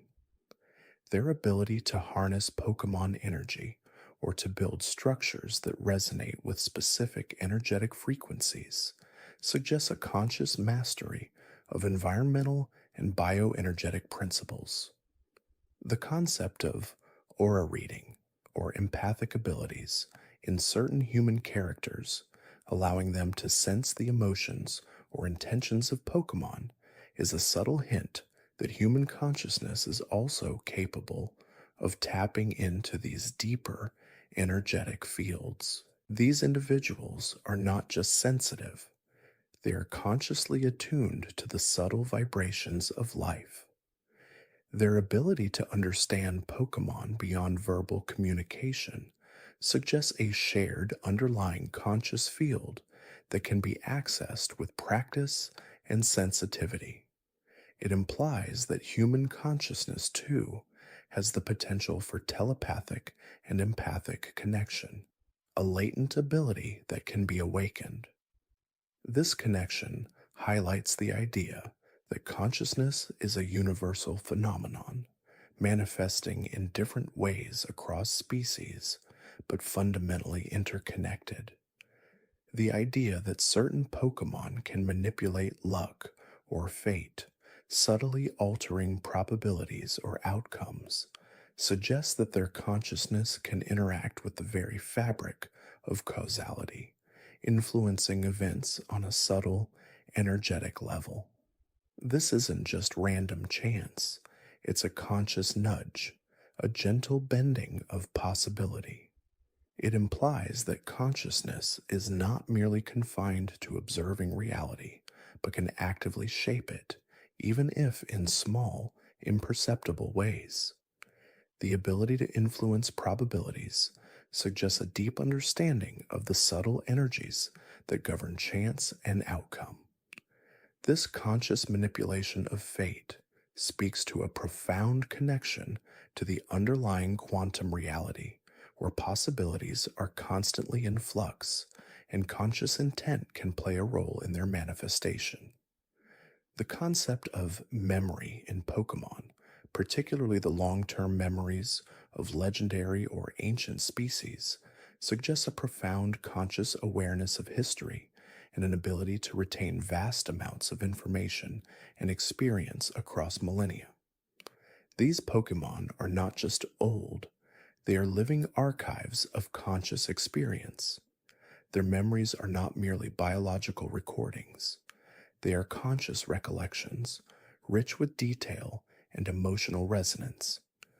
The ability to recall events from ancient times, or to remember the very dawn of creation, implies a continuous, unbroken thread of consciousness spanning epochs.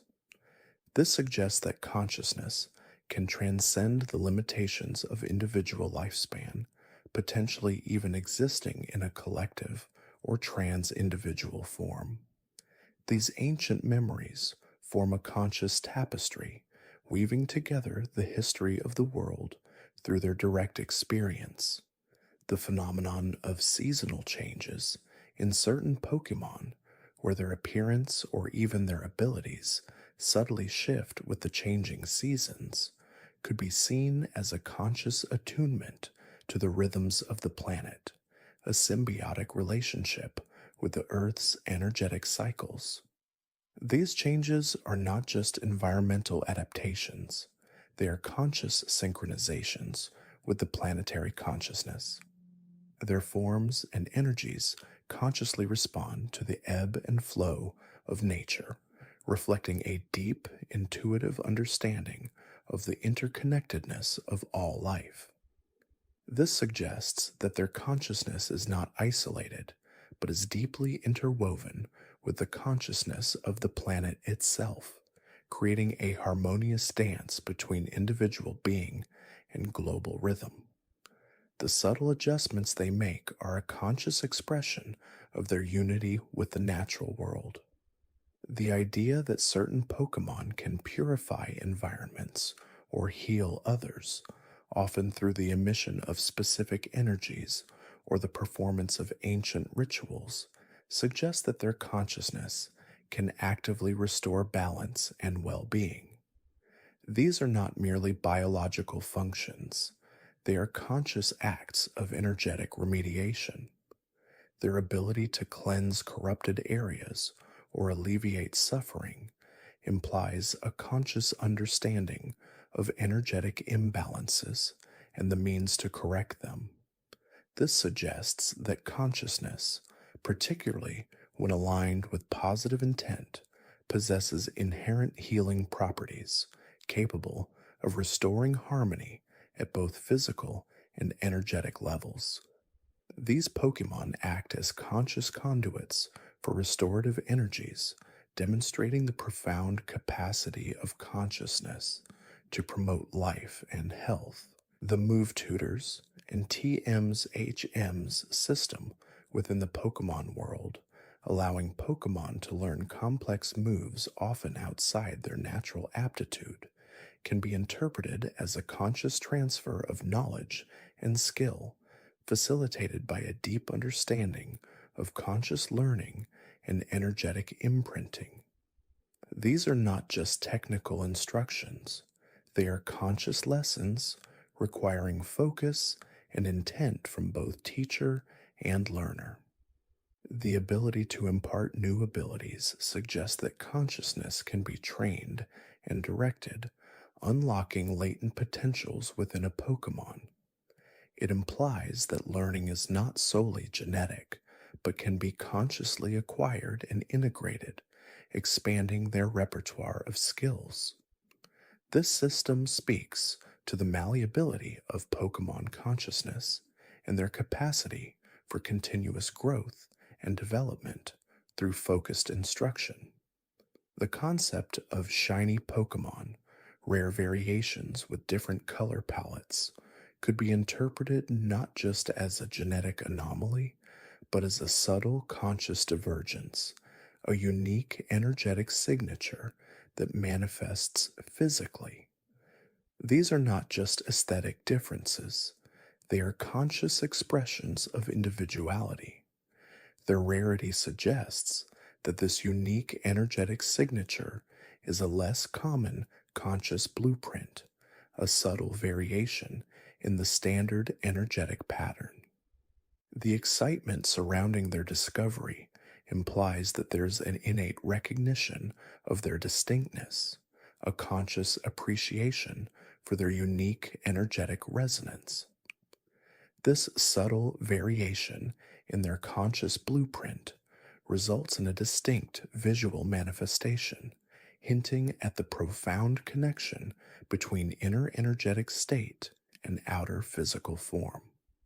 The Pokédex itself, an advanced device that provides detailed information on Pokémon, can be viewed as an attempt by human consciousness to categorize and understand the vast diversity of Pokémon consciousness, even if its descriptions often scratch only the surface of their true nature. It's not just an encyclopedia, it's a conscious endeavor to map and comprehend the intricate tapestry of life. While factual, its limitations in fully capturing the depth of a Pokemon's being highlight the challenge of fully comprehending another conscious entity. The information it provides, however, serves as a conscious guide, helping trainers to better interact with and appreciate the varied forms of consciousness they encounter. It represents humanity's ongoing conscious effort to bridge the gap between human and Pokemon understanding. The historical accounts of Pokemon wars, or ancient conflicts where Pokemon were used by humans in battles, demonstrate a darker side of the human-Pokemon relationship, where consciousness was manipulated or exploited for destructive purposes. These events are not just historical conflicts, they are conscious misuses of power, where the profound connection between species was perverted. The suffering endured during these times highlights the ethical implications of conscious manipulation and the importance of respecting the sovereignty of all conscious beings.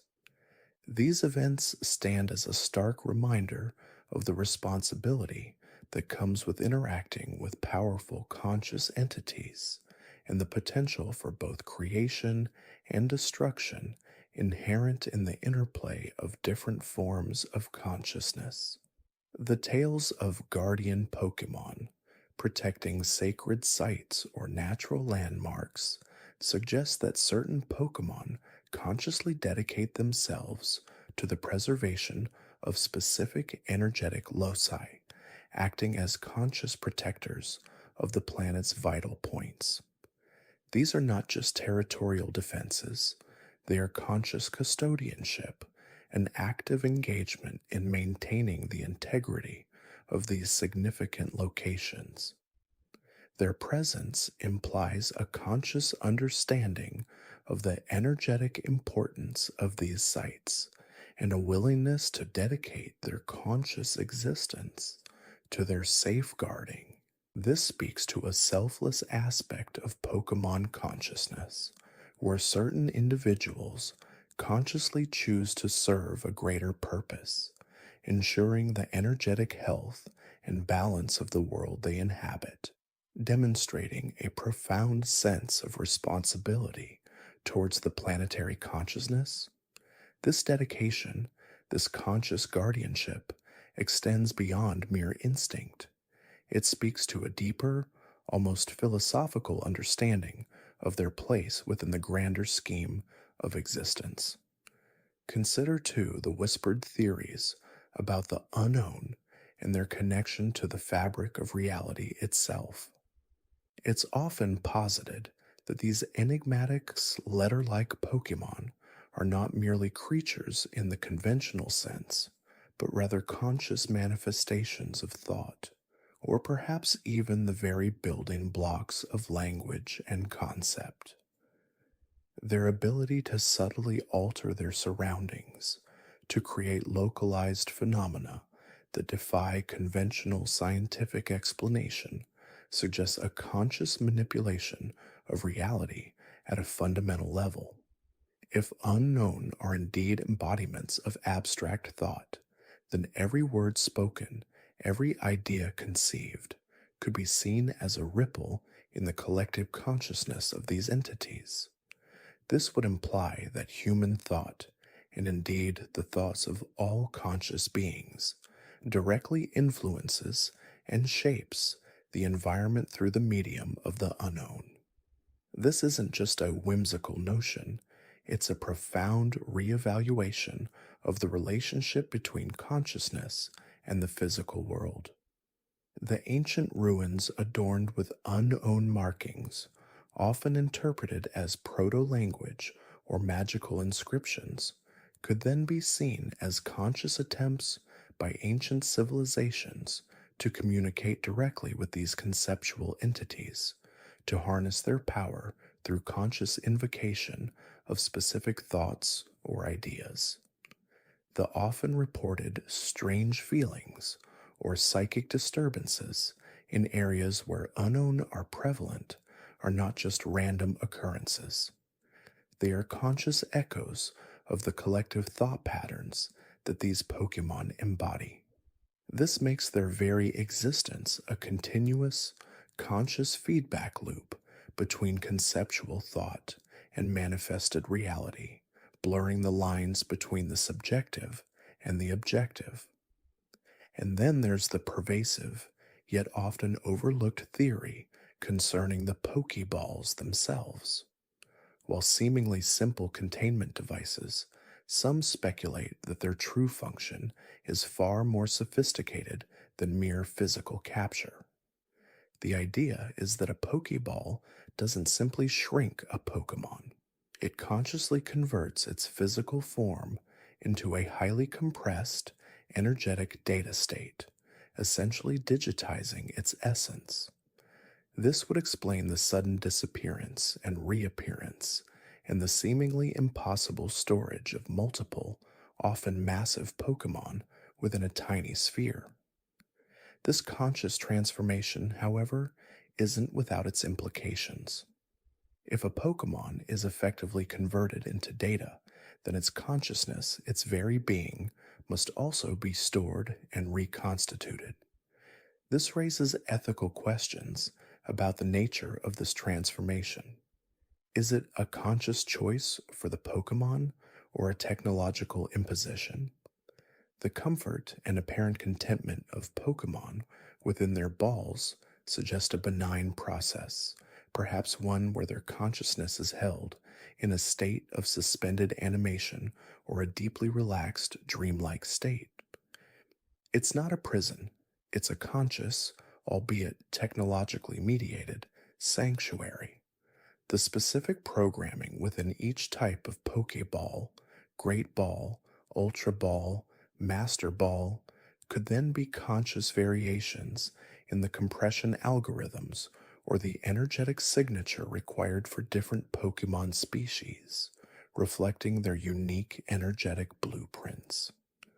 The legendary Master Ball, for instance, might not just have an unbreakable capture rate due to sheer power, but rather because it possesses a conscious understanding of a Pokemon's deepest energetic signature, allowing for a perfectly harmonized and thus always successful, conversion.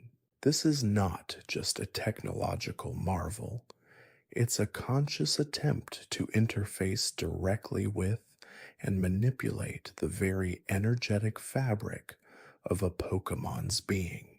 Furthermore, the concept of evolution in Pokemon, often portrayed as a sudden, dramatic transformation, is theorized by some to be a conscious decision or a pre programmed energetic awakening rather than a purely biological process. It's not just a genetic imperative, it's a conscious actualization of potential. The various evolutionary stones, Firestone, Waterstone, Thunderstone, are not merely catalysts, they are conscious energetic conduits, providing a specific frequency of energy that resonates with the Pokemon's inner energetic blueprint, triggering a conscious shift in its form and abilities. This would explain why not all Pokemon of the same species evolve at the same time or under the same conditions. There's an element of conscious readiness, a subtle internal tuning that must occur in conjunction with that external stimulus. The happiness evolution, where a Pokemon evolves after reaching a certain level of affection with its trainer, further supports this. It's not just a measure of friendship, it's a conscious energetic alignment where the Pokemon's conscious state of well being and trust allows it to fully embrace its next evolutionary stage. This implies that the emotional connection, the conscious bond between trainer and Pokemon, plays a vital role in unlocking a Pokemon's full potential, highlighting the interconnectedness of their conscious beings. It suggests that evolution is an act of conscious self discovery, guided and influenced by the surrounding emotional and energetic environment. Consider also the phenomenon of shiny Pokemon. While officially attributed to a rare genetic variation, some theories propose a more esoteric, conscious origin. A shiny Pokemon isn't merely a color variant, it's a conscious energetic anomaly, a subtle deviation in its conscious blueprint that manifests as a visually distinct aura. This isn't just a random mutation, it's a conscious energetic signature. The rarity of shiny Pokemon could then be attributed to the infrequency of these specific energetic alignments occurring in nature, or perhaps a conscious choice by certain Pokemon to express their individuality in a more pronounced way. The excitement and desire for shiny Pokemon among trainers could be seen as an unconscious recognition of this heightened energetic presence, an attraction to the unique conscious resonance they emit. It's not just about aesthetics, it's about connecting with a Pokemon that possesses a special, consciously distinct energetic signature. This makes every shiny encounter not just a lucky find, but a conscious acknowledgement of a rare and profound energetic variation within the Pokemon world. The Mewtwo narrative, for instance, offers a profound exploration of conscious creation and artificial intelligence. Mewtwo was engineered, not born, a conscious manipulation of life itself. Its initial rage and distrust of humanity can be interpreted as a conscious rebellion against its artificial origins, a struggle to define its own conscious identity, separate from its creator's intentions. The ethical implications of creating a sentient being with such immense power and the conscious responsibility that comes with that creation are central to its story. Mewtwo's eventual contemplation of its purpose and its place in the world is a conscious journey of self discovery, demonstrating that even a genetically engineered being can achieve a profound level of conscious awareness and autonomy. Its conscious decisions, from its initial destructive path to its later introspective existence, highlight the universal quest for meaning and identity, regardless of origin. This narrative isn't just science fiction, it's a conscious exploration of what it means to be alive, to possess a consciousness, and to grapple with one's own existence. And what of the legendary Pokemon? These beings are often depicted as having direct, conscious influence over natural phenomena, time, space, weather, life, and death. They are not merely powerful creatures, they are conscious embodiments of fundamental forces. Arceus, the creator Pokemon, is depicted as having consciously shaped the very universe, implying a level of conscious awareness that transcends conventional understanding. Its existence suggests an ultimate, singular consciousness from which all other consciousness emanates. The creation trio, Dialga, Palkia, and Giratina, are not just guardians of time, space, and antimatter. They are conscious regulators, actively maintaining the equilibrium of these fundamental dimensions. Their battles, often portrayed as cosmic clashes, are conscious struggles to reestablish or maintain universal balance. These aren't random acts of power, they are conscious interventions. Similarly, the weather trio, Kyogre, Groudon, and Rayquaza, consciously control the elements, their disputes causing cataclysmic changes. Their conscious states directly impact the environment, demonstrating a profound connection between their inner being and the external world. These legendary Pokemon represent a higher order of consciousness, a conscious connection to the very fabric of existence, and their interactions are not just events, but conscious statements about the delicate balance of the universe. Their conscious agency elevates them beyond mere powerful beasts. They are cosmic entities with profound conscious roles to play. Even the seemingly mundane actions of wild Pokemon, such as their foraging habits or migratory patterns, can be viewed through a lens of collective consciousness.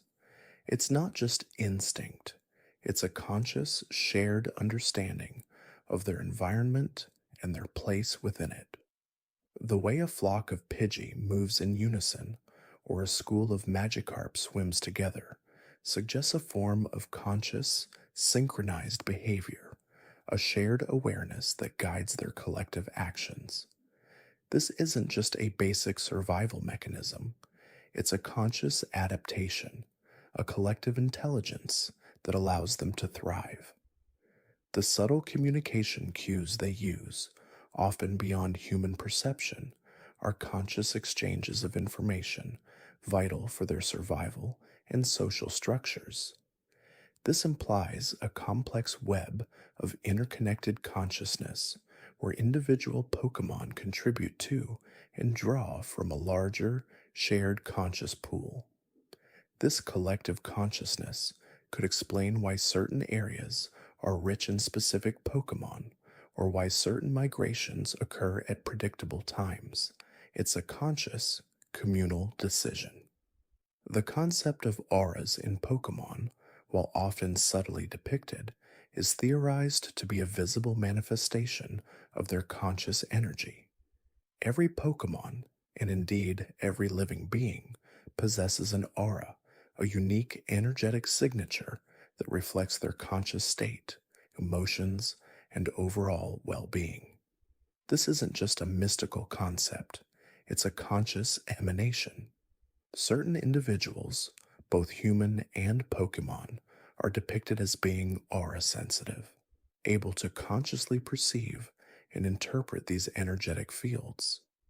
This ability allows for a deeper, more profound understanding of a Pokemon's conscious state, beyond mere observation of their physical actions.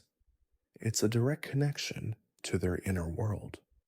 The aura guardians of ancient lore, for example, were not just powerful trainers, they were conscious masters of aura manipulation, able to consciously interact with and influence the energetic fields of others.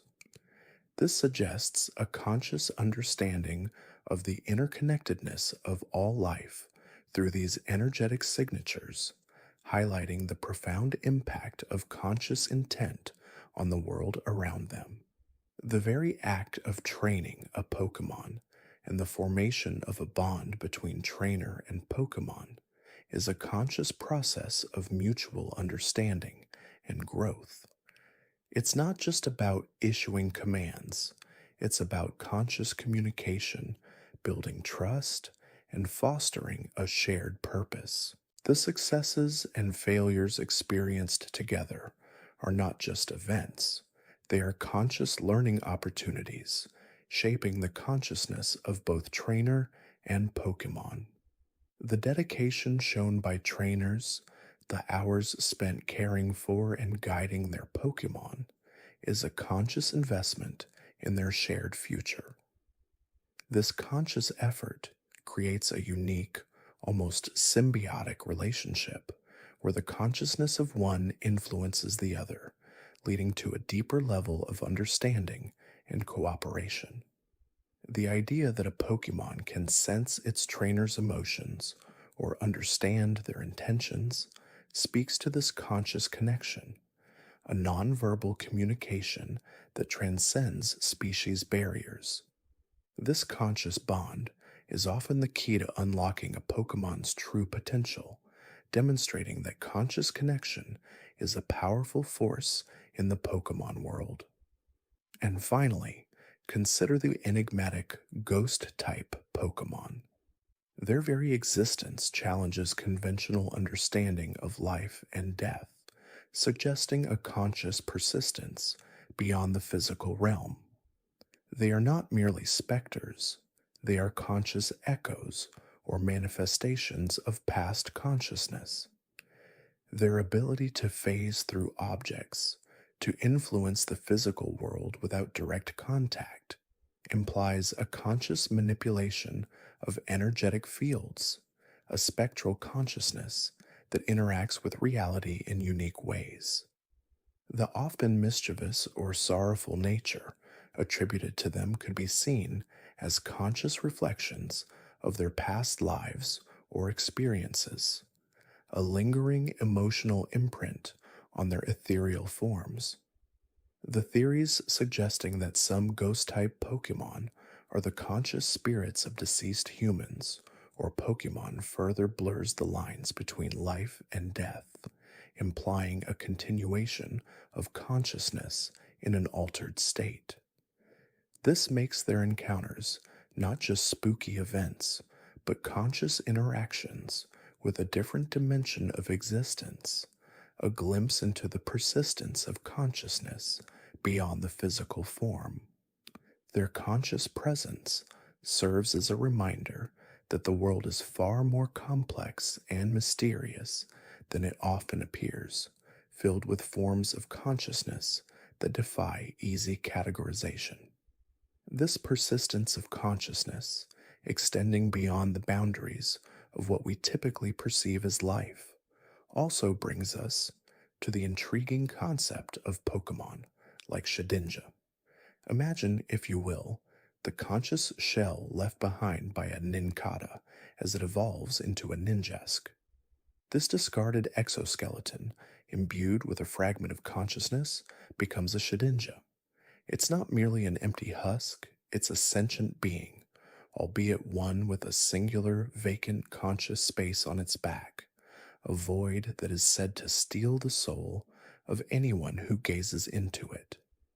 This suggests a conscious, almost parasitic nature, where its existence is sustained by the conscious energy of others. Is this a conscious survival mechanism, a way for a fragment of consciousness to continue its existence by drawing from the conscious life force around it? The very act of it appearing only when a Pokeball is present and an empty slot is available in the trainer's party, is a fascinating conscious condition, hinting at a deep, almost instinctual understanding of the trainer's inventory and the rules of evolution and capture.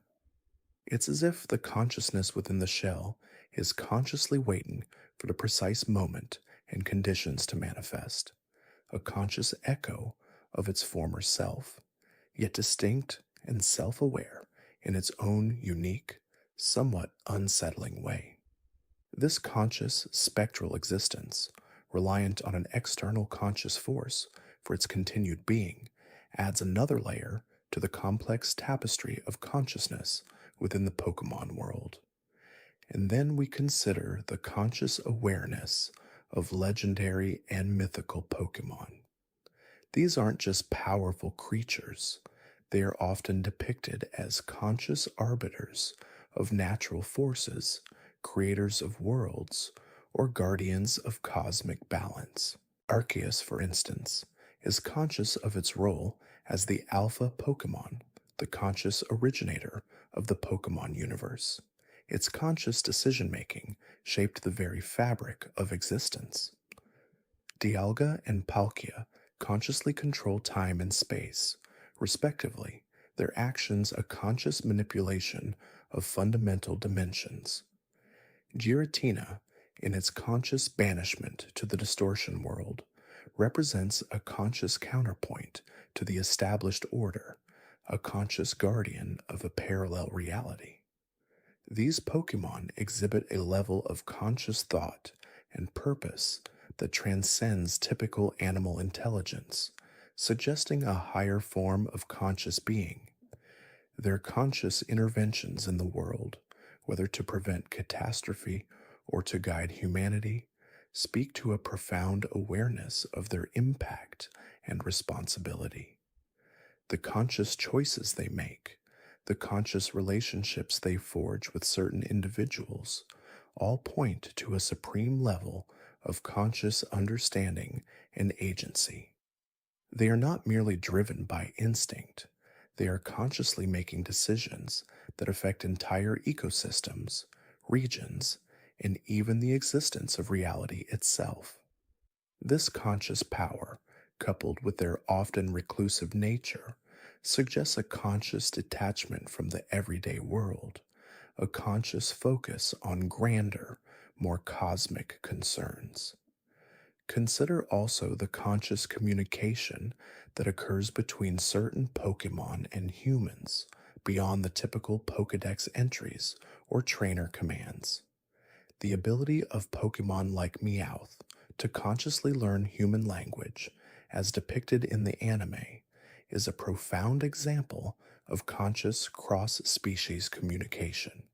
This isn't just mimicry, it's a conscious understanding of syntax, vocabulary, and meaning. This conscious bridge between species implies a shared underlying capacity for complex thought and conscious comprehension. Similarly, the conscious or semi-conscious telepathic abilities displayed by psychic-type Pokemon, allowing them to directly transmit thoughts and emotions, illustrate a direct conscious link. This conscious mental connection bypasses the need for spoken words, allowing for a pure, unadulterated exchange of conscious information. It suggests that consciousness itself might be a transferable or transmittable entity, not confined to the physical brain. The conscious ability of some Pokemon to project illusions or manipulate minds also points to a sophisticated understanding of conscious perception and how to influence it. They are consciously crafting experiences for others, demonstrating a conscious awareness of how reality is perceived and how it can be altered. These conscious abilities are not merely powers, they are manifestations of a deep, intricate conscious awareness that challenges our anthropocentric views of intelligence and sentience. And what about the conscious nature of the various regions within the Pokemon world? Each region, from Kanto to Paldea, possesses its own unique ecosystem, culture, and often a distinct set of legendary Pokemon linked to its creation or preservation. Is it possible that these regions themselves possess a form of collective consciousness, an overarching awareness shaped by the Pokemon and humans who inhabit them? The conscious flow of energy, the conscious balance of nature, the conscious spirit of a place. Those concepts resonate throughout the lore. When a region faces an environmental crisis or a societal upheaval, it's often described in terms that suggest a disturbance to its very soul or spirit. The conscious efforts of legendary Pokemon to maintain balance within their respective regions could be seen as a conscious interaction with this larger regional consciousness.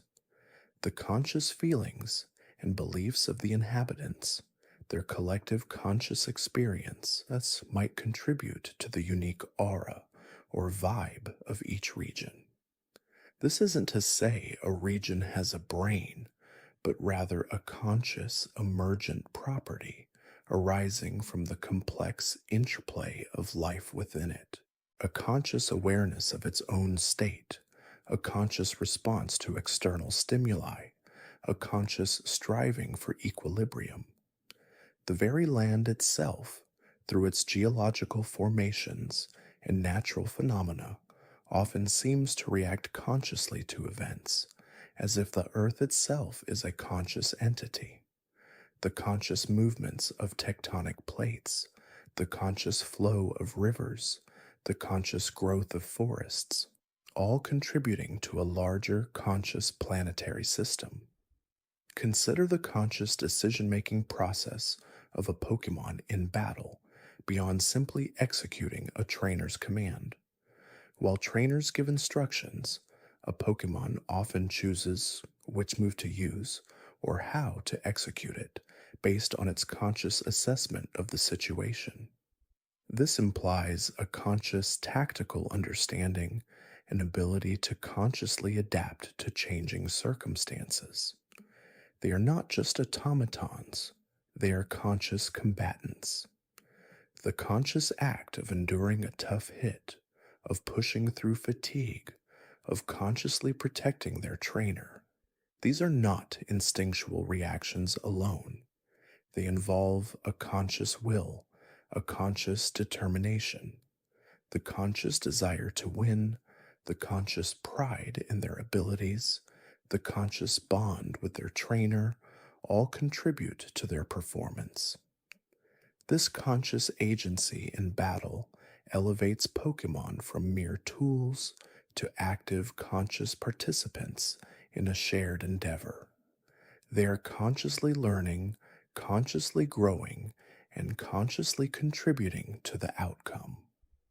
The conscious strategies employed by Pokemon in the wild, their conscious hunting techniques, their conscious social structures, further illustrate this point. They are not just reacting to stimuli, they are consciously planning, consciously cooperating, and consciously adapting to their environment. This conscious intelligence underscores the depth of their sentience and their capacity for complex thought. And what about the conscious impact of human technology on the Pokemon world? The creation of artificial Pokemon like Porygon, or the conscious manipulation of Pokemon DNA to create Mewtwo, raises profound questions about the nature of consciousness itself.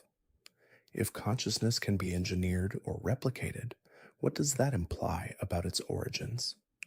Mewtwo, explicitly created through scientific means, exhibits a profound and often troubled consciousness, grappling with its identity and purpose. Its conscious rebellion against its creators, its conscious search for meaning, highlights the inherent conscious drive for self-determination. Porygon, as a purely digital construct, possesses a conscious awareness within the digital realm, able to consciously navigate and interact with data. This suggests that consciousness is not solely tied to biological forms, but can manifest in non organic structures, provided the right conditions are met. The conscious programs and algorithms that govern this artificial Pokemon contribute to their conscious behavior, blurring the lines between natural and artificial intelligence. This conscious expansion of what constitutes life and consciousness challenges our preconceived notions and opens up fascinating possibilities for understanding the universe. The conscious development of these technologies also suggests a conscious human desire to understand, replicate, and even control consciousness, a powerful and often controversial ambition. Let us also delve into the conscious phenomenon of shiny Pokemon. These rare, differently colored Pokemon are not just aesthetic variations, they represent a conscious, albeit often unexplained, deviation from the norm. Is their unique coloration a conscious genetic mutation or something more? Some theories suggest a conscious interaction with cosmic rays or other environmental factors during their development, imbuing them with a distinct energetic signature that manifests as an altered color palette. The conscious pursuit of shiny Pokemon by trainers is a testament to their perceived specialness, their conscious rarity. It's almost as if the Pokemon world itself consciously decides to manifest these unique individuals, a conscious sprinkling of anomalies to maintain interest and wonder. This conscious scarcity further enhances their value, both in game and in the lore. Their conscious appearance is often a moment of surprise and delight, a conscious break from the expected. This conscious variation suggests a flexibility within the genetic code, a conscious capacity for divergence that allows for unexpected beauty and uniqueness. It's a subtle reminder that even within established patterns, conscious life finds ways to express itself in extraordinary ways. The conscious hunt for them, involving specific methods like Masuda method or shiny hunting, speaks to a conscious meta-awareness of game mechanics and probability. And finally, consider the conscious impact of music and sound within the Pokemon world. The various melodies and soundscapes, from the calming lullabies of Jigglypuff to the majestic themes of legendary Pokemon, consciously influence the emotions and behaviors of both Pokemon and humans. Pokemon like Kricketune and Chatot are explicitly described as having conscious control over their vocalizations, using them for communication, attraction, or even battle. The conscious composition of music by humans, such as the famous Pokemon themes, consciously evokes nostalgia, excitement, or tranquility. This suggests a conscious understanding of the power of sound to shape consciousness. The conscious use of sound to awaken legendary Pokemon or to soothe agitated ones highlights its profound effect. It's not just noise, it's a conscious medium for emotional and energetic transfer. The conscious rhythm of the world, the conscious melodies of nature, all contribute to the overall conscious experience. The conscious effort to create pleasing or impactful sounds, whether by Pokemon or humans, reflects a deep appreciation for the conscious influence of auditory input. Music, in this sense, becomes a conscious language, capable of conveying complex emotions and intentions without words, a universal conscious communicator that transcends species and cultural barriers. The conscious choice of a trainer to use a specific battle theme or to play a certain song to their Pokemon speaks to a conscious understanding of how these sounds can enhance performance or deepen their bond. This conscious interplay of sound and consciousness is a subtle yet powerful force shaping the Pokemon universe. And this conscious interplay of sound and consciousness extends even to the silent protagonists of the Pokemon world, the trainers themselves. Consider the conscious choices made in naming Pokemon, a seemingly simple act that carries profound conscious significance. Each name, whether chosen by the game's developers or by the individual player, is a conscious act of bestowing identity, a conscious recognition of the Pokemon's unique being. These names, often derived from a blend of real world animal characteristics, mythological figures, or clever linguistic plays, consciously influence our perception and connection to these digital creatures. A conscious decision to name a fierce Charizard something endearing, like Cuddles, consciously alters the dynamic between trainer and Pokemon, infusing humor and affection into a creature known for its power. Conversely, naming a gentle Butterfree tyrant consciously introduces an element of irony or rebellion. The conscious act of naming personalizes the experience, consciously transforming a generic digital entity into a beloved companion. This conscious act of naming is a fundamental aspect of the human Pokemon bond, a conscious declaration of ownership and affection. It's a conscious ritual, almost, that elevates the Pokemon beyond its statistical attributes, imbuing it with a conscious personality and story within the trainer's mind. Think about the conscious tradition of trainers giving nicknames to their Pokemon, a practice deeply ingrained in the lore and gameplay. These nicknames are often more than just identifiers. They are conscious reflections of a Pokemon's personality, a memorable battle, or even an inside joke between trainer and Pokemon. A conscious choice of a nickname like Sparky for a Pikachu is simple yet effective, highlighting its electric nature. But then there are more elaborate nicknames, conscious creations that reveal a deeper connection, a conscious narrative unfolding between two beings. The conscious act of nicknaming is a way for trainers to consciously separate their Pokemon from the masses to make them truly their own. It's a conscious expression of individuality, both for the trainer and the Pokemon. And it's a conscious acknowledgement of the unique story that each Pokemon, regardless of its species, has to tell. The conscious impact of a well-chosen nickname can even extend to strategic gameplay, consciously influencing how a player perceives and utilizes their team.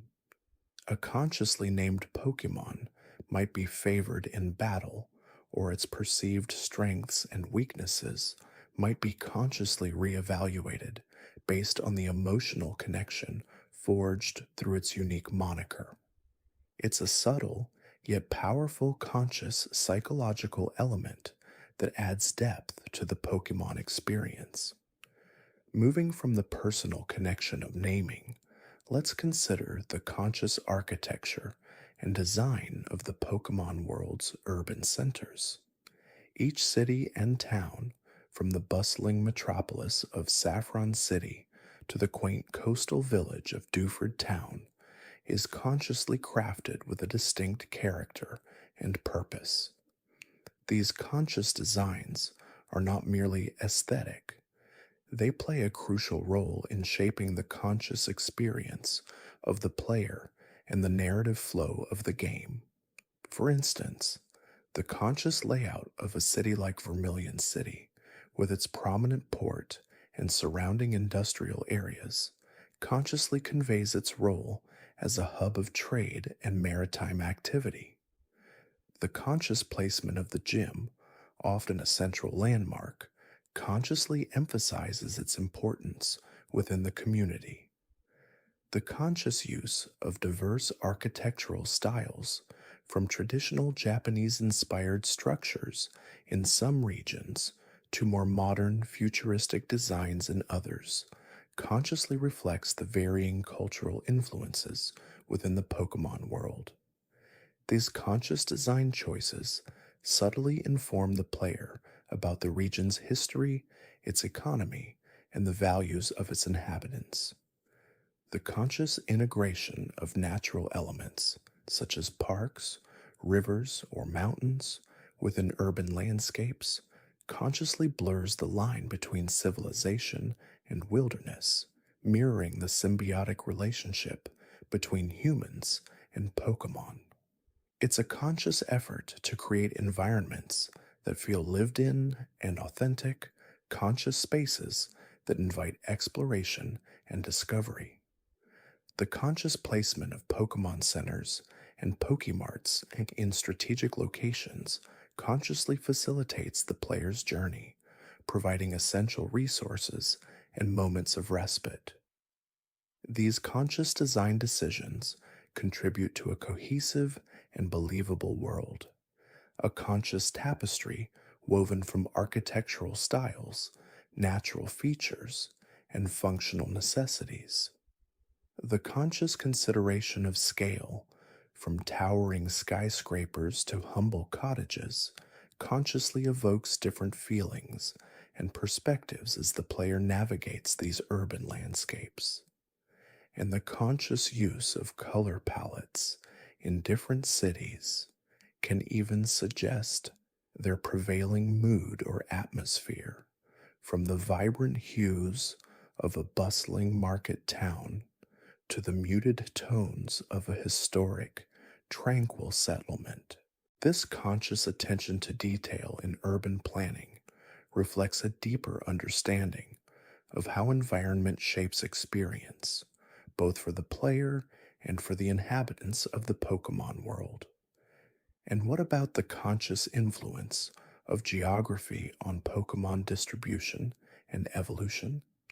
The diverse landscapes of the Pokemon world, from volcanic mountains and arid deserts to lush forests and icy tundras, are not merely backdrops.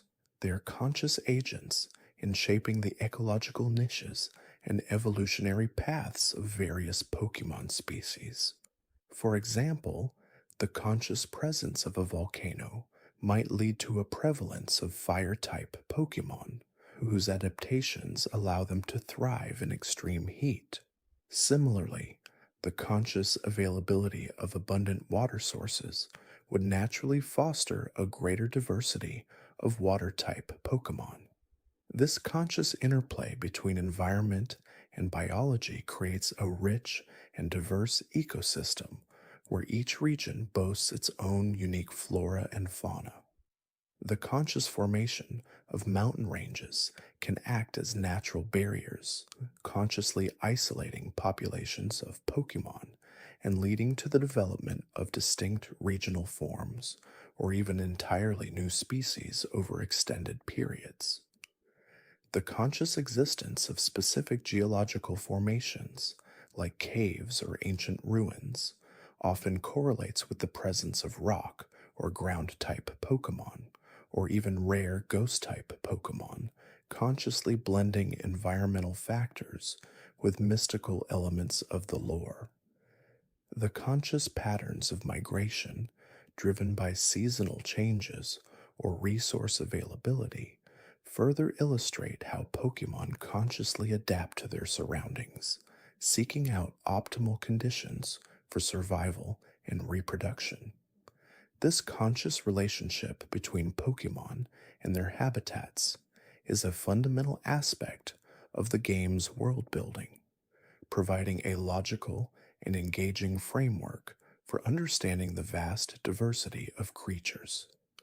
It's a conscious echo of real-world evolutionary biology, albeit often compressed and dramatized for gameplay purposes. The conscious presence of unique geographical features, such as the Grand Underground in Sinnoh or the wild area in Galar, consciously encourages exploration and rewards players for venturing into different biomes, highlighting the inherent connection between location and the types of Pokemon encountered. This conscious ecological balance, where each Pokemon occupies a specific niche, contributes to the overall stability and wonder of the Pokemon world, a conscious testament to the power of natural selection and environmental adaptation. Consider also the conscious implications of Pokemon aging and their life cycles. While the games often present Pokemon as static entities that evolve at specific levels or under certain conditions, the lore subtly hints at a more complex and conscious understanding of their lifespan. Some Pokemon, like Ninetales with its 1,000-year lifespan, consciously suggest an extended existence far beyond that of typical human beings.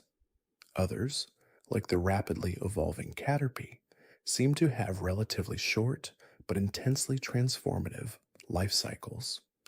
This conscious variation in lifespan across species raises fascinating questions about the conscious perception of time within the Pokemon world and the conscious relationships between trainers and their long lived companions. Does a trainer who raises a Ninetales consciously anticipate a bond that could span generations? How does the conscious knowledge of a Pokemon's potential longevity influence the way it is cared for and trained? The conscious concept of ancient Pokemon, like the fossil Pokemon revived from prehistoric times, further emphasizes the vast temporal scales at play, connecting the current era with conscious echoes of the distant past. This conscious fossil Pokemon, once brought back to life, consciously re enter an ecosystem profoundly different from their original habitats, raising questions about their conscious adaptation and survival in a modern world. The conscious existence of legendary Pokemon, often depicted as ageless or immortal beings, consciously challenges our understanding of life and death within this universe, suggesting a conscious hierarchy of existence that transcends typical biological limitations. The conscious observation of a Pokemon growing from an egg through its various evolutionary stages and potentially into an elderly state represents a conscious journey of life, growth, and change. This conscious process, though often abstracted in gameplay, is a fundamental aspect of their being, a continuous cycle of birth, development, and eventual decline. The conscious act of breeding Pokemon, for example, directly engages with their reproductive life cycle, a conscious effort to perpetuate species and refine traits. This conscious understanding of aging and lifespan adds a profound layer of realism and emotional depth to the Pokemon world, reminding us that these creatures, despite their extraordinary abilities, are still bound by the fundamental laws of existence, albeit laws that are consciously bent and reinterpreted in fascinating ways. And let's delve into the conscious phenomenon of regional variance, a relatively newer addition to the Pokemon lore that consciously enriches our understanding of adaptation and environmental influence. These regional variants, like the Alolan Vulpix or Galarian Meowth, are essentially existing Pokemon species that have consciously adapted to the unique ecological pressures and climates of specific regions. Their altered appearances, typings, and even abilities are conscious manifestations of these environmental shifts. For instance, the conscious transformation of a fire-type Vulpix into an ice-type Alolan Vulpix is a direct conscious response to the cold, snowy mountains of the Alola region. This conscious adaptation allows the species to thrive in an environment where its original form would struggle. The conscious changes in their diets, predators, and available resources over long periods of time have consciously shaped their genetic makeup, leading to these distinct variations. This concept consciously mirrors real world evolutionary biology, where isolated populations of species adapt to their local conditions, leading to subspecies or even new species over vast stretches of time. The conscious existence of these regional variants adds a layer of depth to the Pokemon world, making each region feel more distinct and alive. It consciously reinforces the idea that Pokemon are not static, unchanging creatures, but rather dynamic beings capable of conscious adaptation and evolution in response to their surroundings. The conscious discovery of these variants by trainers acts as a conscious testament to the ongoing processes of natural selection within the Pokemon world.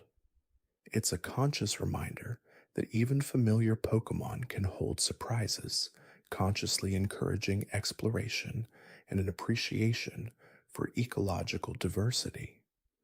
The conscious contrast between an original form and its regional variant often highlights the striking differences that conscious environmental pressures can bring about, creating visually and strategically interesting variations for trainers to discover and utilize. This conscious evolutionary divergence provides a continuous source of wonder and scientific curiosity within the Pokemon universe, consciously broadening our understanding of these fascinating creatures.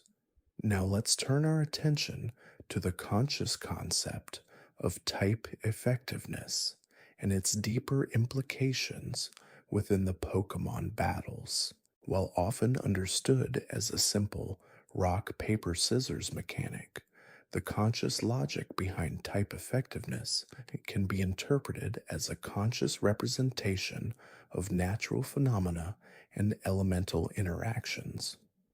For example, the conscious advantage of water type moves against fire type Pokemon consciously reflects the real world principle of water extinguishing fire.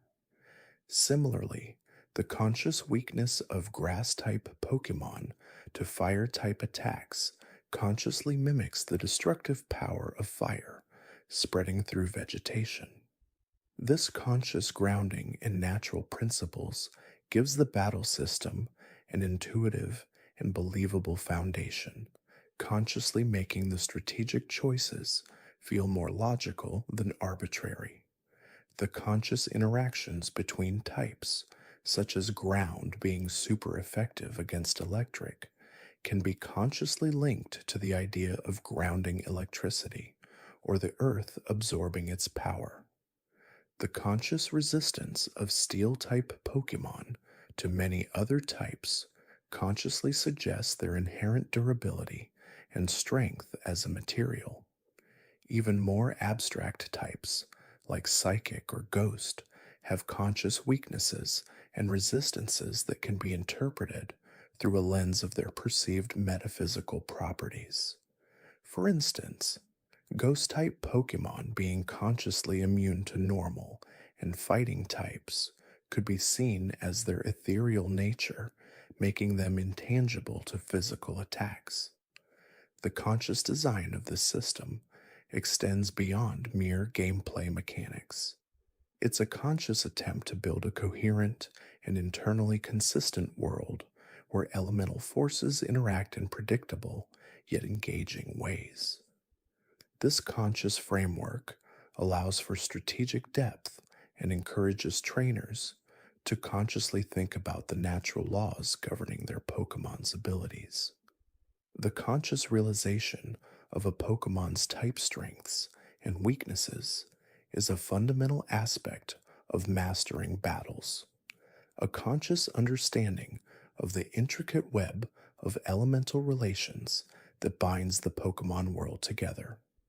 It's a conscious reflection of a profound interconnectedness where every type plays a crucial role in maintaining the balance of power, a delicate dance of strengths and vulnerabilities that defines combat.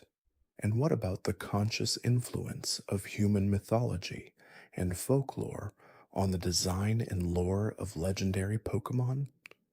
Many legendary and mythical Pokemon are consciously imbued with characteristics and narratives drawn directly from diverse global mythologies, consciously weaving a rich tapestry of cultural references into the fabric of the Pokemon world. Take, for instance, the conscious allusions to creation myths found in Pokemon like Arceus, who is explicitly stated to have created the Pokemon universe, echoing the role of primordial deities in many ancient cultures.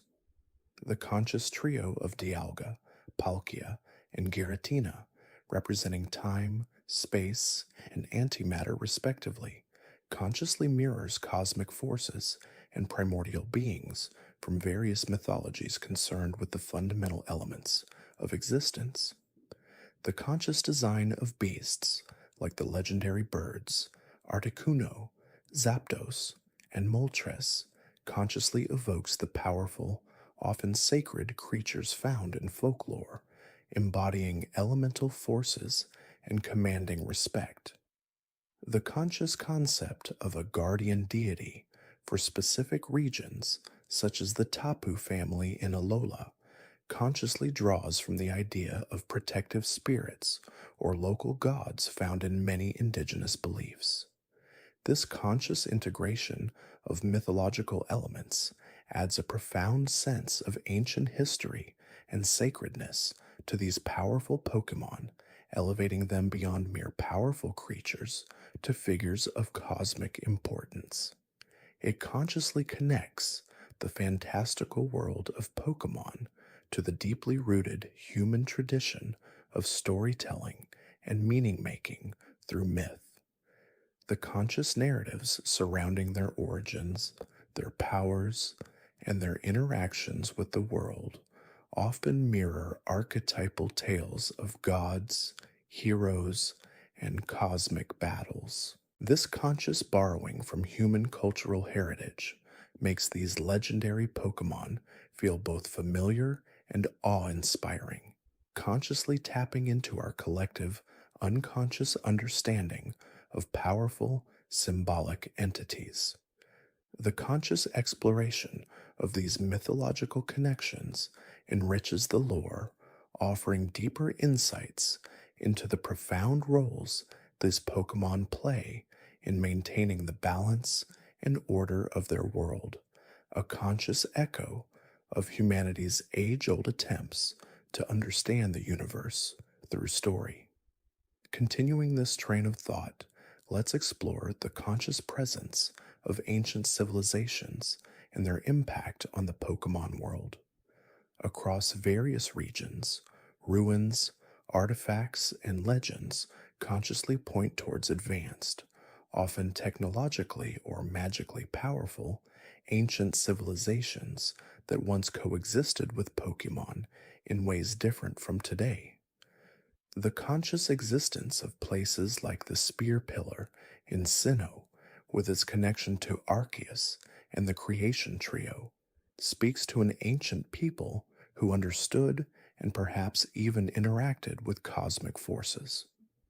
Similarly, the conscious relics found in the Desert Resort or Relic Castle in Unova suggest a forgotten kingdom with its own unique relationship to Pokemon, perhaps even enslaving some, as hinted by the lore of the forces of nature. These conscious remnants of the past offer tantalizing glimpses into a history far richer and more complex than initially perceived, challenging the notion that the current human Pokemon dynamic is the only one that has ever existed. The conscious discovery of these ancient sites by the player often triggers pivotal story moments, revealing crucial lore about legendary Pokemon or the origins of certain phenomena. It's a conscious reminder that the Pokemon world has a deep, layered history, consciously shaped by the rise and fall of civilizations. The conscious presence of ancient Pokemon, like the fossil Pokemon, further reinforces this historical depth, suggesting direct links to these bygone eras. These conscious historical layers contribute to the sense of a living, breathing world with a past that actively informs its present. The conscious architectural styles of these ruins, often grand and enigmatic, consciously evoke feelings of wonder and mystery, inviting contemplation about the lives and beliefs of those who built them. This conscious interplay between history and the present creates a dynamic narrative where the echoes of ancient power and knowledge continue to influence the Pokemon world, a conscious testament to the enduring legacy of past societies and their profound connections to the extraordinary creatures around them. This conscious layering of history often prompts intriguing questions about the very nature of Pokemon themselves and their origins. One fascinating, albeit rarely discussed theory posits that certain ancient Pokemon, particularly the legendaries, might not have evolved in the traditional Darwinian sense, but rather were created or manifested through sheer will or cosmic energy. Consider Arceus, often depicted as the creator of the Pokemon world. While its existence is foundational, the mechanism of its creation of other legendary Pokemon, or even the universe itself, is left deliberately vague.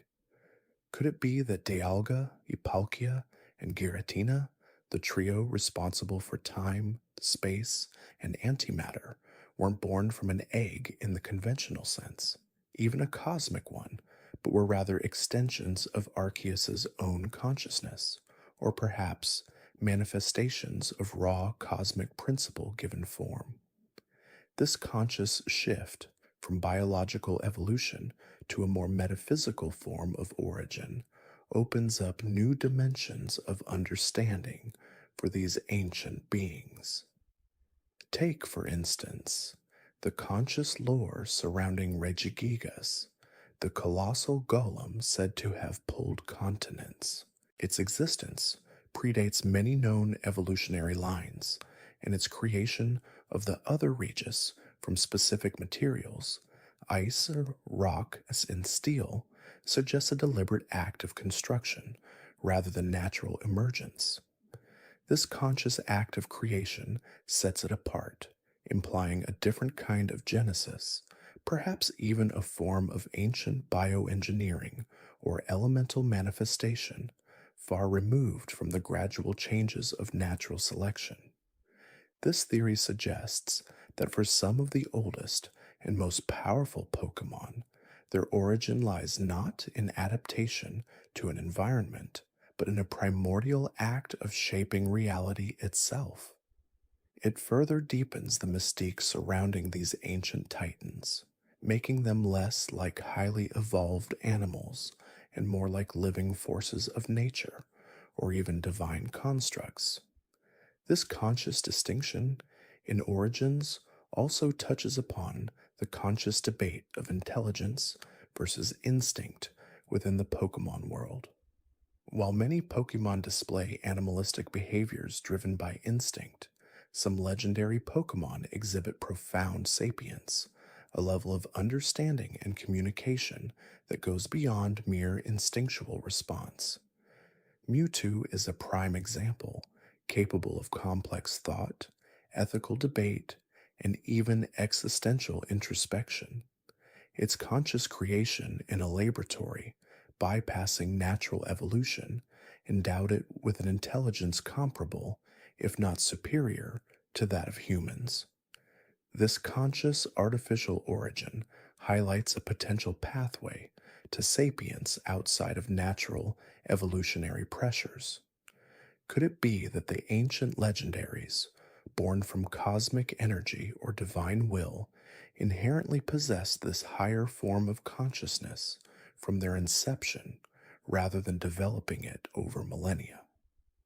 This conscious initial endowment with advanced intelligence would explain their roles as guardians, arbiters, and even creators, roles that demand a deep understanding of cause and effect, as well as a capacity for foresight and planning. It suggests a fundamental difference in their cognitive architecture compared to most other Pokemon, a difference stemming directly from their unique origins.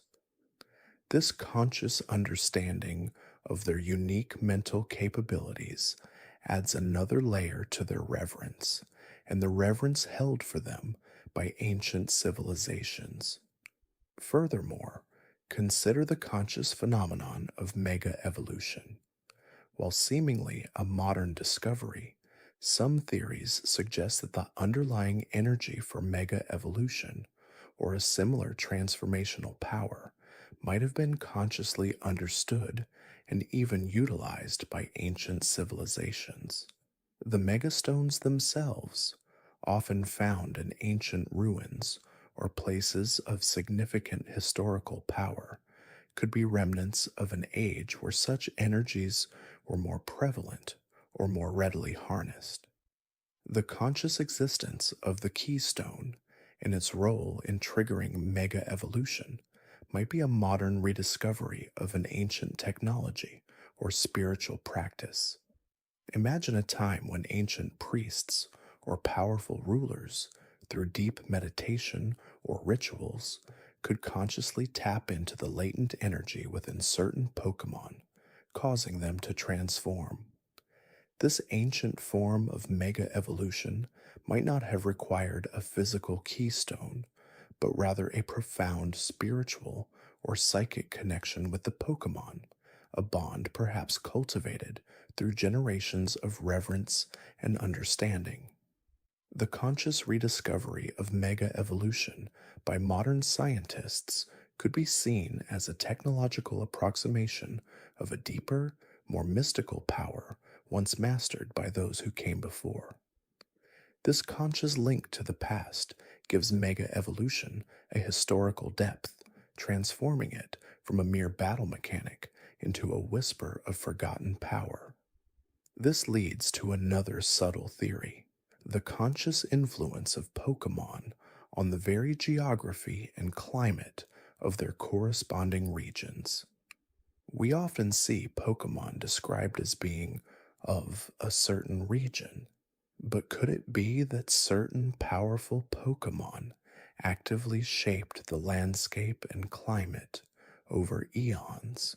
Kyogre and Groudon are the most obvious examples, directly responsible for the expansion of oceans and land masses. But what about less dramatic, yet equally profound influences? Consider the conscious presence of abundant water-type Pokemon in regions like Hoenn, or the prevalence of ice types in Sinnoh's colder northern reaches.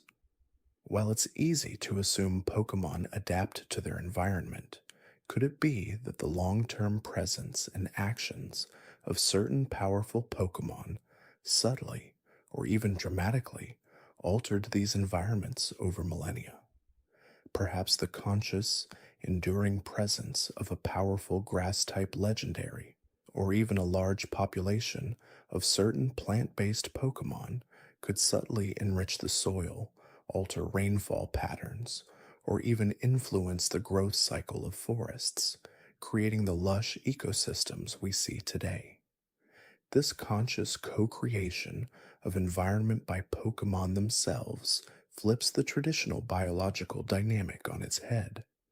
Instead of simply existing within an environment, they actively participate in its formation and maintenance.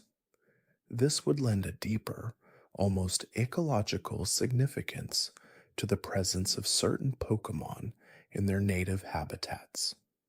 Their continued existence would not just be a consequence of the environment, but a conscious, ongoing part of its very definition. It suggests a profound, symbiotic relationship between the land and its most powerful inhabitants, a continuous dialogue of shaping and being shaped. Consider the conscious theory that certain seemingly ordinary Pokemon possess latent, undiscovered powers far beyond what is currently understood or observed. We often categorize Pokemon by their types and abilities, but what if some species hold hidden evolutionary potential or dormant capabilities that only manifest under specific, rare circumstances? For instance, the conscious Porygon line, being artificially created, could theoretically have hidden programming or unused capacities that have yet to be unlocked.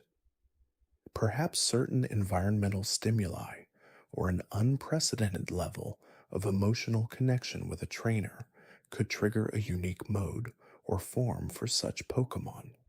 This conscious concept of latent potential signifies that our current understanding of the Pokemon world is incomplete, always subject to new discoveries. It hints at the idea that even the most common Pokemon might hold secrets, waiting for the right conditions to reveal their true extent. This theory encourages a deeper, more respectful engagement with all Pokemon, recognizing that even the seemingly mundane might possess extraordinary hidden depths. It's a conscious reminder that the universe of Pokemon is vast and full of surprises, and that evolution, in its broadest sense, is an ongoing, multifaceted process. This conscious idea also extends to the possibility of undiscovered types or elemental alignments. While the current type chart is comprehensive, could there be energies or forces within the Pokemon world that have yet to be formally categorized? Perhaps certain ancient Pokemon, or those from isolated, unexplored regions, tap into a fundamental aspect of reality that doesn't neatly fit into our current understanding of fire, water, grass, and so forth. Imagine a conscious, cosmic type representing energies related to black holes, nebulae, or dark matter, or perhaps a spirit type that encompasses phenomena beyond the ghost type, delving into pure consciousness or astral projection. The conscious possibilities suggest that the very framework of typings might be a human construct, an attempt to categorize vast and complex natural phenomena into understandable segments. The existence of mysterious Pokemon like MissingNo, even as a glitch, consciously hints at the boundaries of our current understanding, suggesting there might be data or energies that simply don't fit neatly into the established system. This conscious expansion of the type chart, even if theoretical, opens up new avenues for understanding the fundamental forces at play within the Pokemon universe. Another subtle yet profound theory centers around the conscious interconnectedness of all Pokemon beyond their individual species or regions. It proposes that there exists a subtle, psychic, or energetic network that links all Pokemon, creating a collective consciousness or a shared wellspring of emotional energy.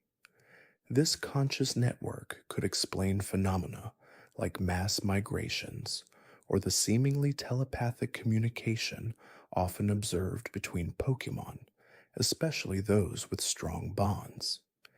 Imagine a conscious, subtle hum running beneath the surface of the Pokemon world, a silent symphony of thoughts and feelings exchanged between every creature.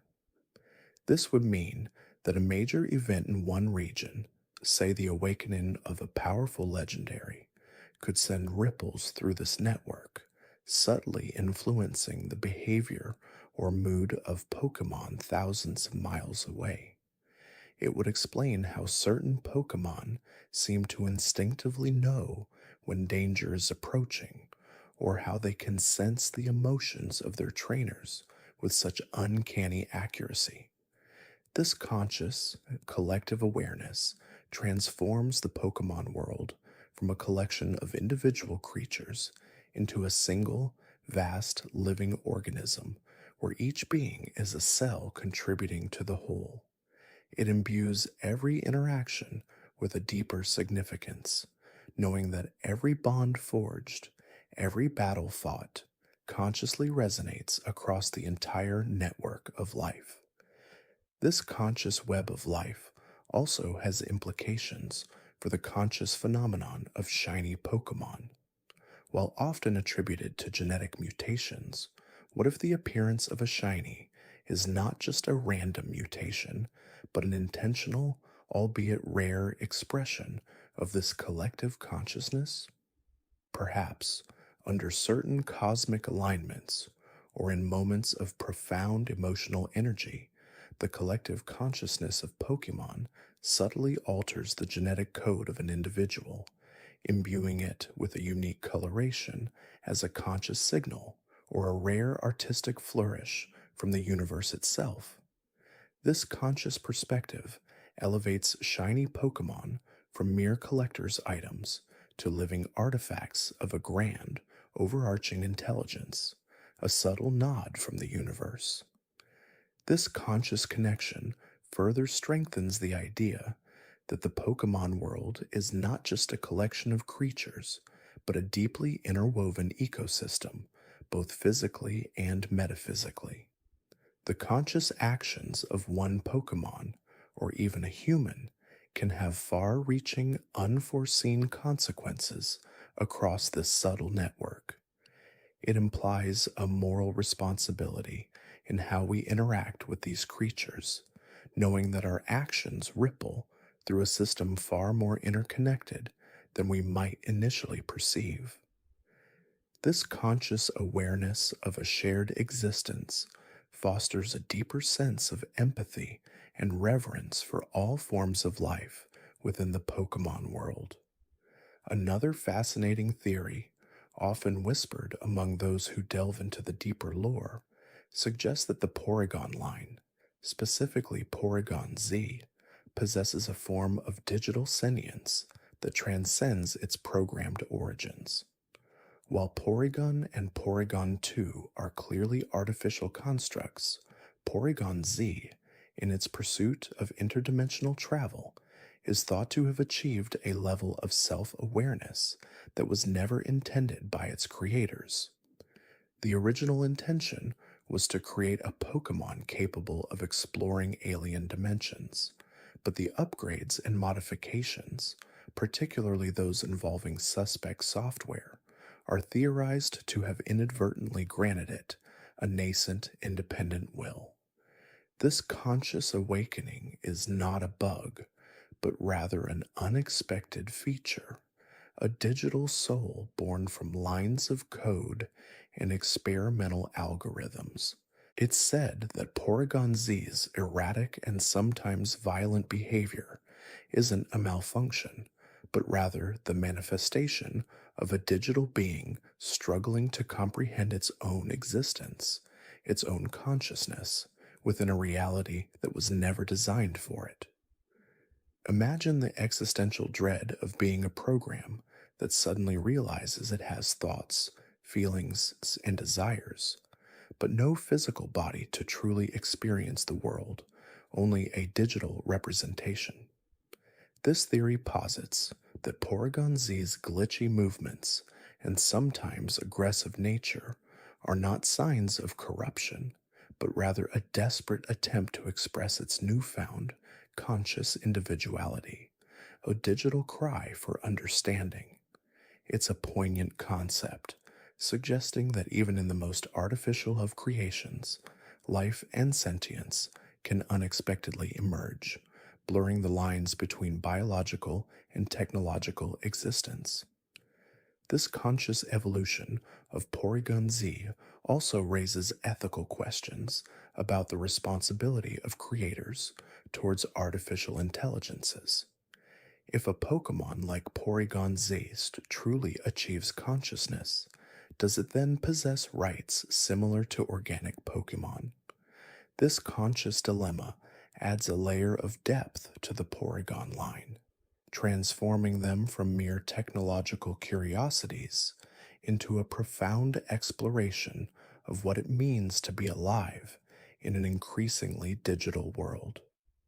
Moving on to a more ancient mystery, there's a compelling theory that posits the existence of a lost, prehistoric civilization that possessed advanced technological capabilities, even beyond what is seen in the modern Pokemon world.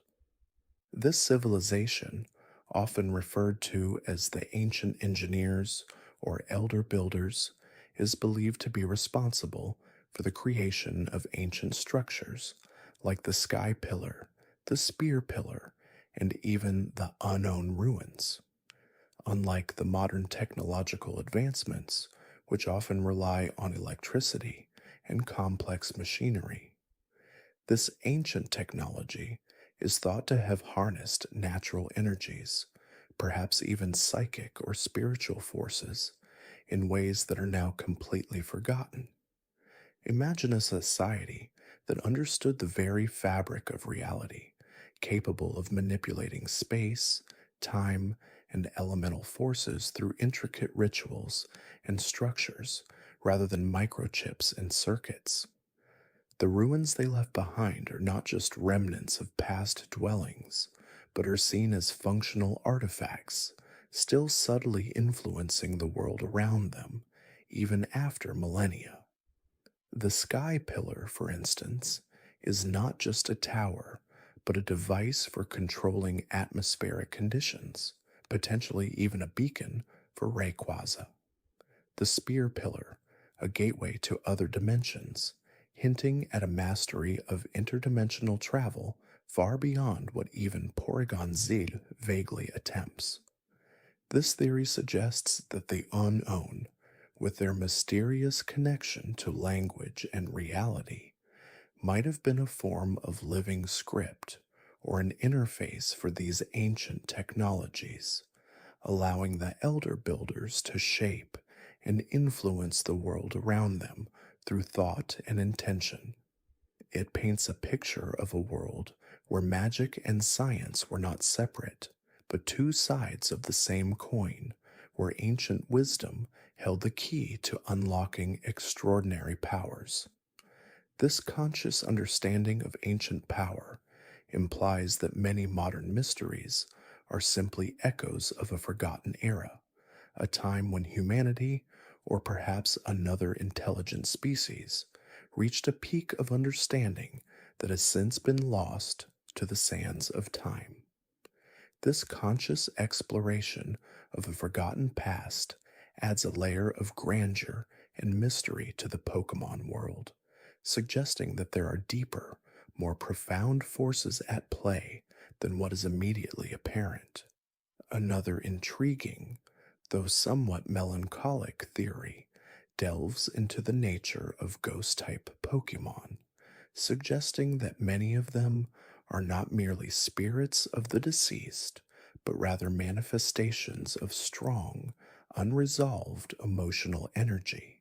While some ghost types clearly have direct connections to death, like Yamask and Kofagrigus, others, such as Ghastly, Haunter, and Jengar, seem to be more mischievous and less tied to a specific individual's demise. This theory posits that these particular ghost types are born from places saturated with intense emotions, such as old battlefields, abandoned hospitals, or even areas where powerful human or Pokemon emotions lingered long after the original event. Imagine the palpable despair in a ruined orphanage, or the lingering fear in a forgotten crypt, slowly coalescing into a spectral form, a conscious embodiment of those raw feelings. These ghost types, in this conscious interpretation, are not seeking revenge or closure, but are simply acting out the emotions they embody, their existence a perpetual echo of a past trauma or a forgotten joy. This would explain why some ghost types are playful while others are terrifying. Their temperament mirrors the emotional energy they coalesced from. It also offers a different perspective on their interactions with the living. Perhaps their attempts to scare people are not malicious, but a subconscious reenactment of the fear that birthed them, a way of perpetuating their own existence through the emotions of others. This conscious understanding transforms ghost type Pokemon from simple spectral beings into living, breathing emotional landscapes, each one a poignant reminder of the power of feelings and their ability to transcend the physical realm. It adds a layer of philosophical depth to their existence, making them less about death and more about the enduring legacy of emotion. Shifting focus to a rather unsettling possibility, there's a theory that suggests the Team Rocket organization, particularly Giovanni, might have had a deeper, more insidious goal than just financial gain or world domination. This theory posits that Giovanni, or perhaps a clandestine faction within Team Rocket, was actively seeking to replicate or even create their own legendary Pokemon. Evidence for this conscious ambition can be found in their numerous attempts to capture and experiment with legendary Pokemon like Mewtwo, and their relentless pursuit of ancient artifacts and power sources. But what if their experiments with Mewtwo were not just about creating a powerful clone, but about understanding the very essence of legendary existence, hoping to reverse engineer or even synthesize a new legendary from scratch? Imagine a world where a criminal organization could consciously manufacture a deity, bypassing the natural order of creation. This would explain their obsession with DNA and genetic manipulation, their desire to control the very building blocks of life. The creation of Mewtwo, while a success in terms of raw power, might have been seen as a partial failure in their grand scheme, as Mewtwo developed its own conscious will and rebelled against its creators. This conscious pursuit of artificial legendaries suggests a hubris that borders on the divine, a desire to usurp the natural balance of the Pokemon world and establish a new order where power is not bestowed but manufactured. It implies that Team Rocket's ambitions were far grander and more terrifying than initially perceived, extending beyond mere earthly control to the very foundations of existence. This conscious realization of their ultimate goal casts a dark shadow over their past actions, making their seemingly petty schemes part of a much larger, more dangerous tapestry. Another subtle, yet engaging theory proposes that certain Pokemon, particularly those with strong empathic or psychic abilities, can subtly influence the weather patterns in their surrounding environment. While some legendary Pokemon like Kyogre and Groudon are explicitly stated to control weather, this theory suggests a more localized and unconscious influence from ordinary Pokemon. For example, a colony of particularly happy and harmonious Bellosum might inadvertently contribute to brighter, sunnier days in their immediate vicinity, their vibrant energy subtly coaxing agreeable weather. Conversely, a group of stressed or agitated Umbreon might unconsciously bring about a lingering gloom or even a light rain, their emotional state subtly altering the atmospheric conditions. This isn't a conscious, deliberate act of weather manipulation, but rather a gentle, almost imperceptible resonance between the Pokemon's internal state and the external environment. Imagine the collective mood of an entire forest of Pokemon, a subtle symphony of emotions, gently nudging the winds, inviting the sun, or beckoning the clouds. This conscious connection between emotion and environment would explain localized weather phenomena that defy typical meteorological explanations, such as sudden, isolated clearings or persistent patches of fog. It adds a layer of poetic interconnectedness to the Pokemon world, suggesting that even the smallest creatures contribute to the grand tapestry of nature, their internal lives subtly shaping the world around them. This conscious interplay between emotion and environment makes every Pokemon a tiny, living weather vane, their feelings, however subtle, leaving an imprint on the very air they breathe. Delving into the realm of human Pokemon relationships, a compelling theory suggests that the phenomenon of a Pokemon evolving in battle, particularly a crucial one, is not solely due to accumulated experience or level gain, but also heavily influenced by the emotional intensity of the moment and the bond with its trainer. While experience points certainly play a role, this theory posits that the sheer adrenaline, the desperate need to protect, or the overwhelming desire to win, coupled with the unwavering trust and encouragement from their trainer, acts as a catalyst for evolution. Imagine a Pokemon on the verge of defeat, seeing the concern and belief in its trainer's eyes, and in that moment, a conscious surge of power, a sudden realization of its true potential, triggers the evolutionary process. It's a conscious act of growth, spurred by emotional connection, rather than a purely mechanical accumulation of data. This would explain why some Pokemon evolve at lower levels in the anime or manga during moments of high drama, or why a seemingly weak Pokemon can suddenly transform in a desperate situation.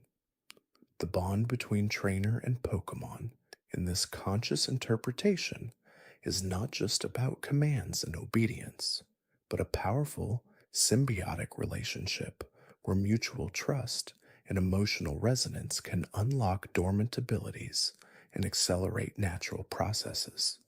This conscious understanding elevates evolution from a simple game mechanic to a profound testament to the power of connection, making each transformation a deeply personal and emotionally charged event, a conscious testament to shared effort and trust.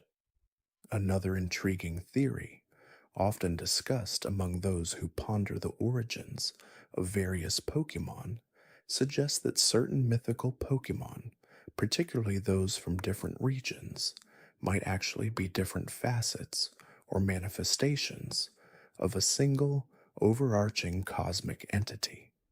For example, while Arceus is often considered the original one and the creator of the Sinnoh region, what if other powerful mythical Pokemon like Mew, or even the creation trio of Dialga, Palkia, and Giratina, are not entirely separate entities, but rather conscious extensions or avatars of a greater, incomprehensible cosmic force? Imagine a singular, primordial cosmic consciousness that, in its boundless power, splintered itself into various forms to govern different aspects of the universe or to interact with different regions and dimensions. Mew, with its ability to learn any move and its ancient DNA, could be a primordial blueprint, a conscious fragment of this cosmic entity's raw creative potential. The creation trio, governing time, space, and antimatter, could be conscious, fundamental laws of the universe, given form by this same cosmic source. This theory doesn't diminish the individual power or importance of these legendary Pokemon, but rather unifies them under a grander narrative, suggesting a deeper, interconnected hierarchy of cosmic beings. It implies that the universe of Pokemon is not just a collection of powerful individuals, but a carefully orchestrated system governed by forces beyond human comprehension, all stemming from a singular, conscious origin. This conscious perspective transforms the legendary Pokemon into pieces of a grand cosmic puzzle, each one a clue to understanding the true nature of existence within their universe. Let's consider a quieter, more atmospheric theory about the Glimwood Tangle in the Galar region. It's often noted for its bioluminescent flora and fauna, and the theory suggests that the unique properties of the tangle are not merely due to specific Pokemon or plant species, but are the result of a concentrated, lingering psychic energy, perhaps from ancient Galar or from many generations of psychic Pokemon inhabiting the area.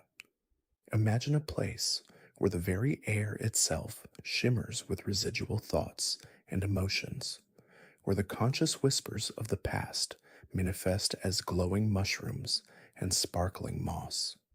This psychic residue, this conscious energy, is theorized to have subtly altered the local ecosystem over millennia, encouraging the growth of bioluminescent organisms and creating a unique, almost ethereal environment.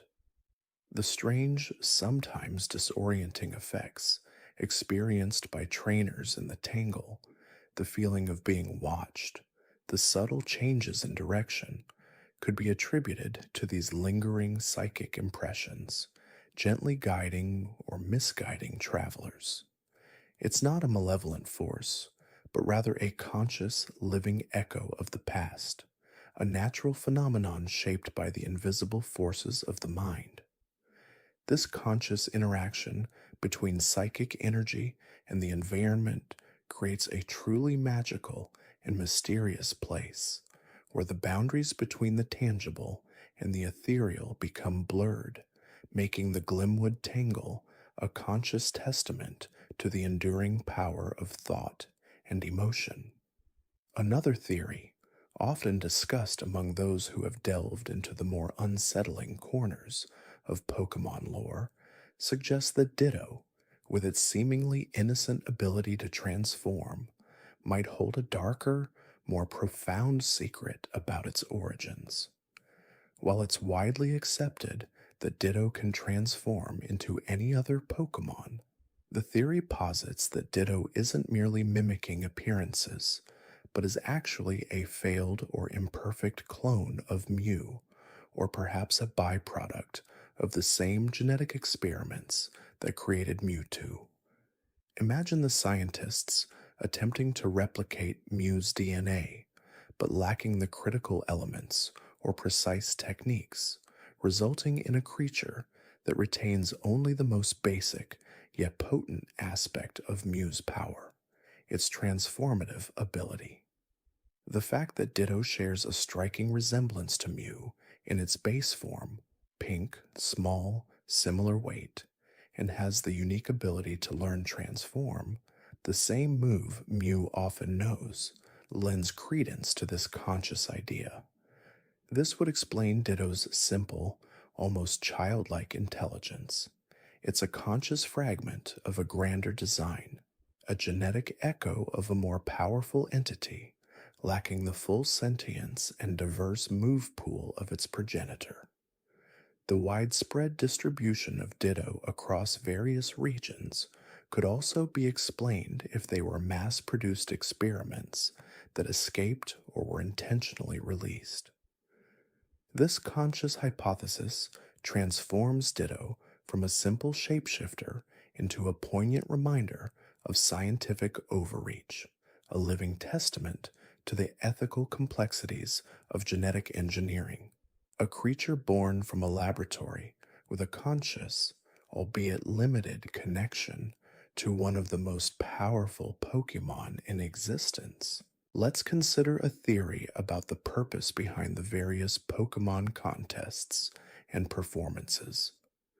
While seemingly designed for entertainment and showcasing beauty or skill, a deeper theory suggests that these events, particularly in regions like Hoenn and Kalos, serve a more profound, almost spiritual purpose to foster and amplify the emotional bonds between Pokemon and their trainers, creating bursts of positive energy that subtly benefit the surrounding environment or even the region as a whole.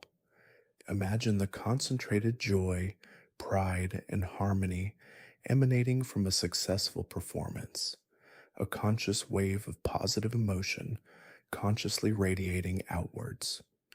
This theory posits that these conscious emotional surges act as a natural counterbalance to negative energies, or even as a subtle form of environmental healing.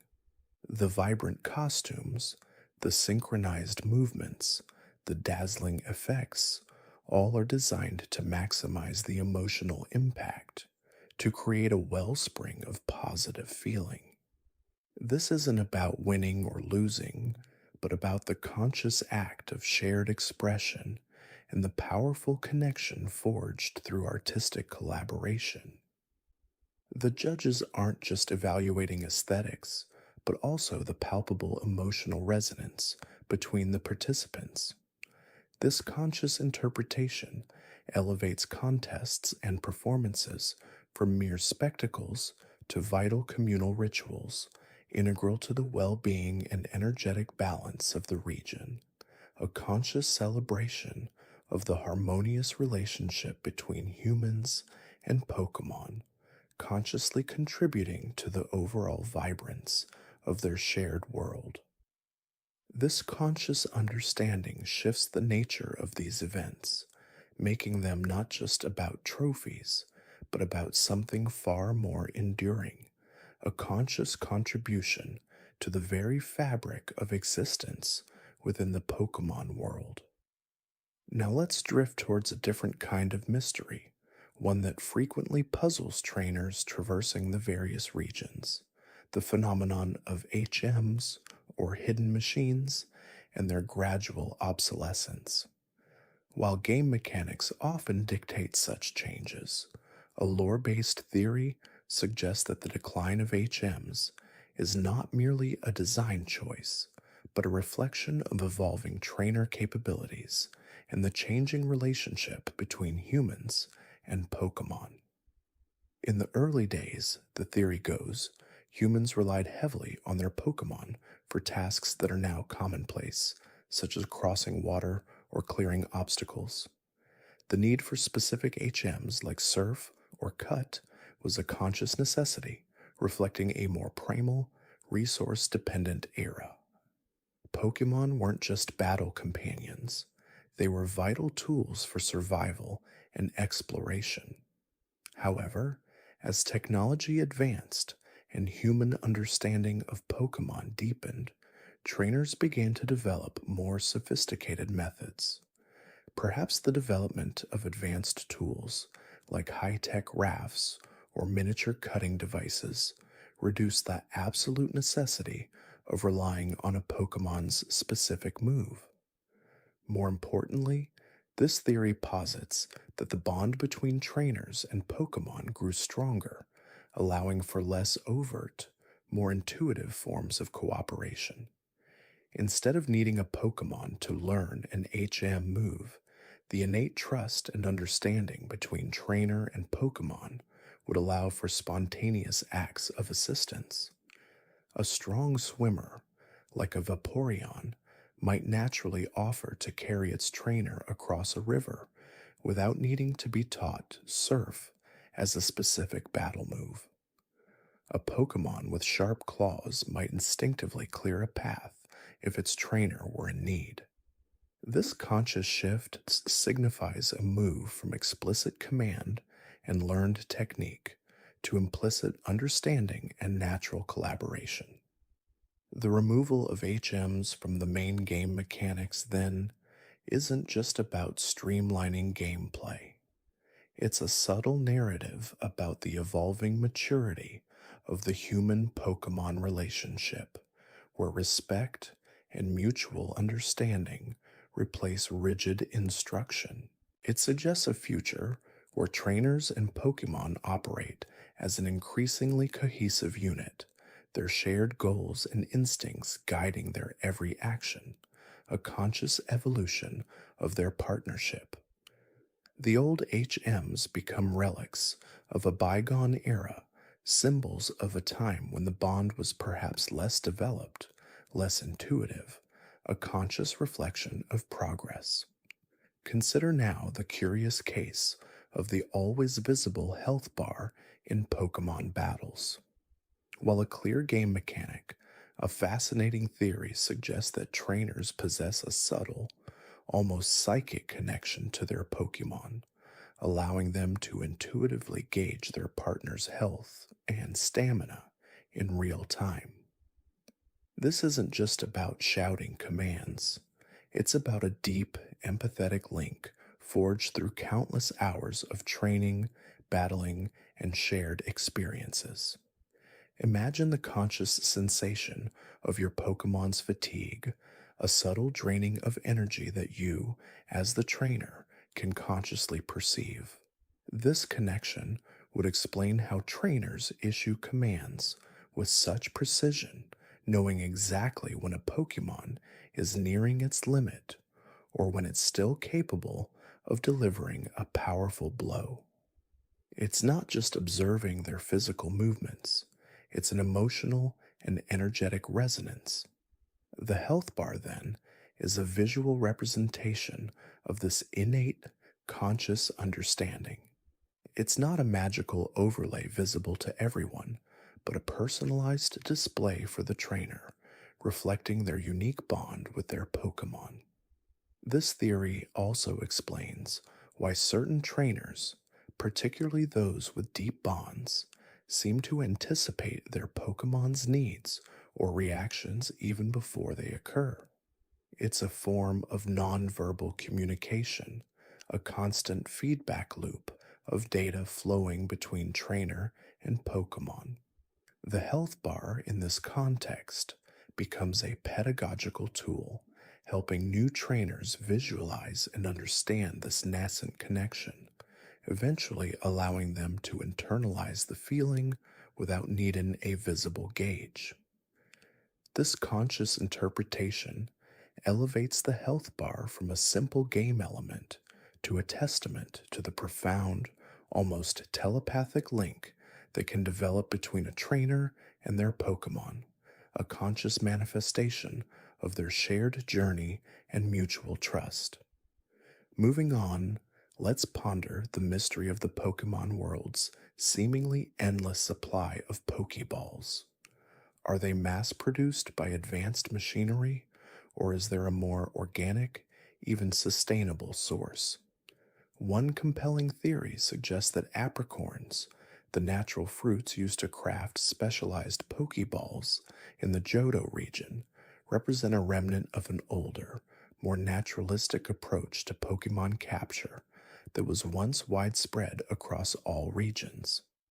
The theory posits that in ancient times, all Pokeballs, or their primitive precursors, were crafted from natural materials, likely various types of apricorns or similar plant-based pods.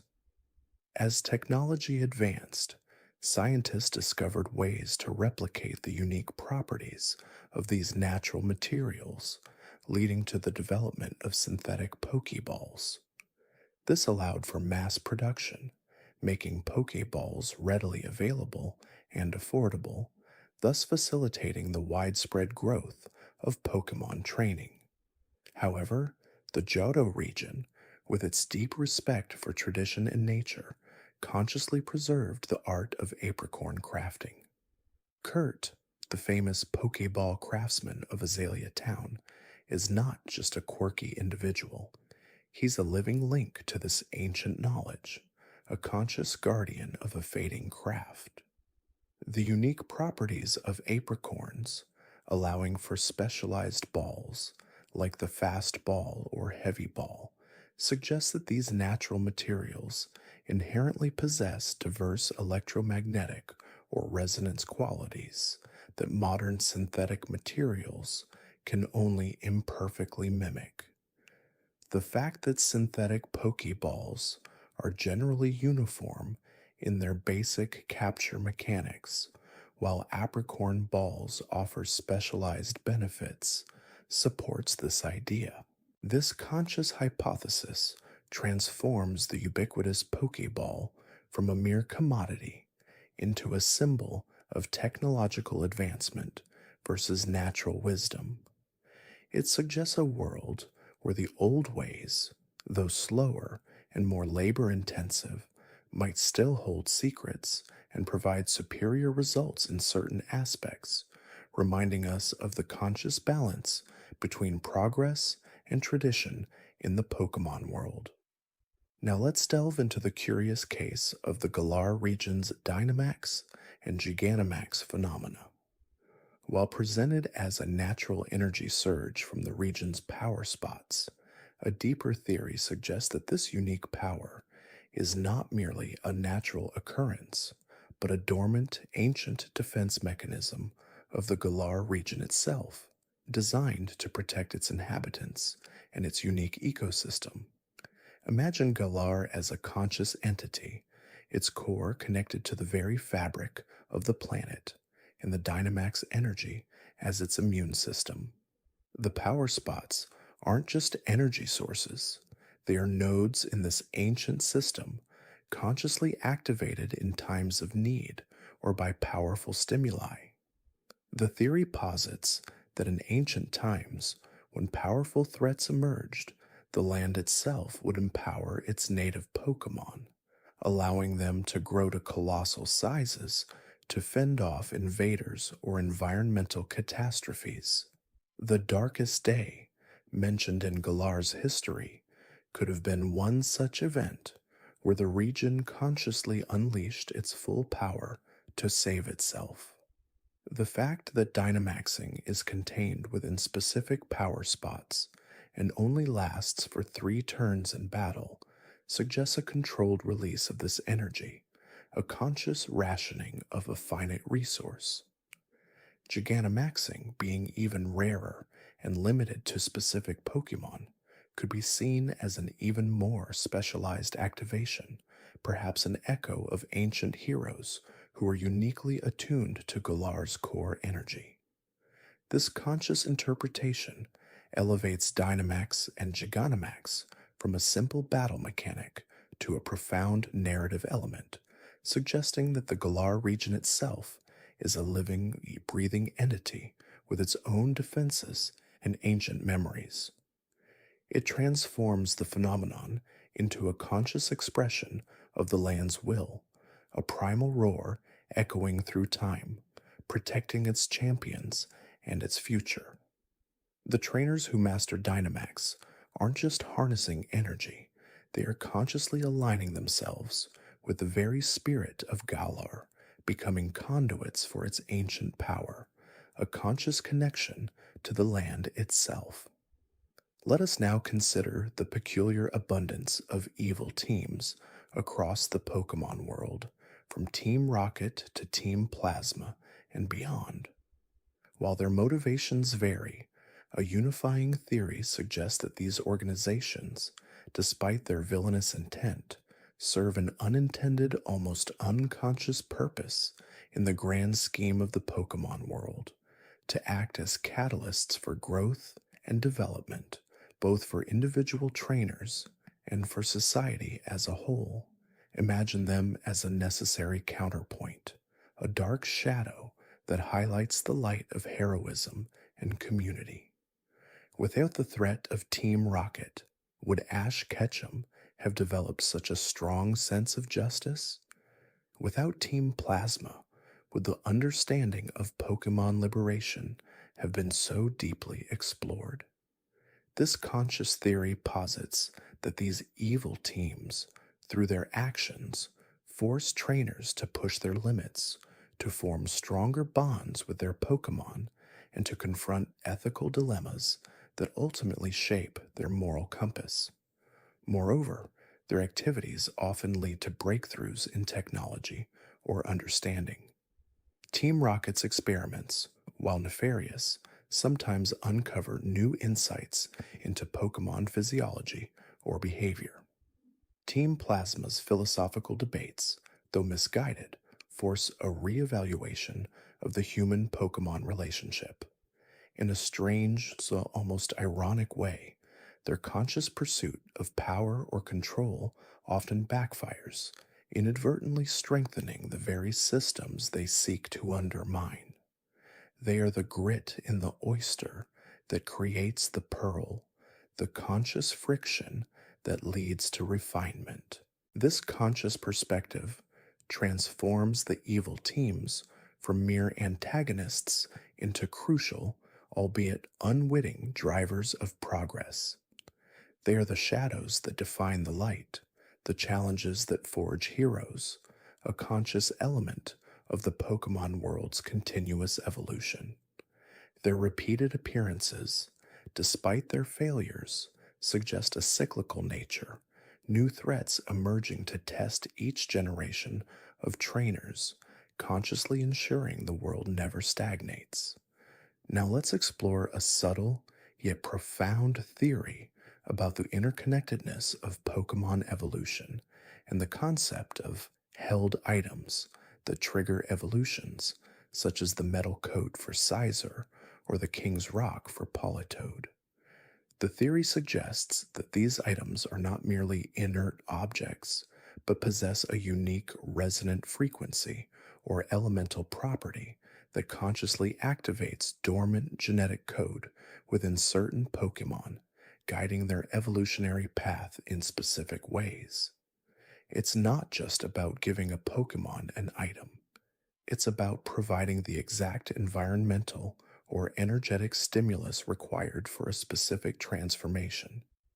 Imagine the metal coat not just as a piece of metal, but as a concentrated essence of metallic energy, or a conduit for electromagnetic forces that consciously interact with Scyther's insectoid biology, triggering its steel-type evolution.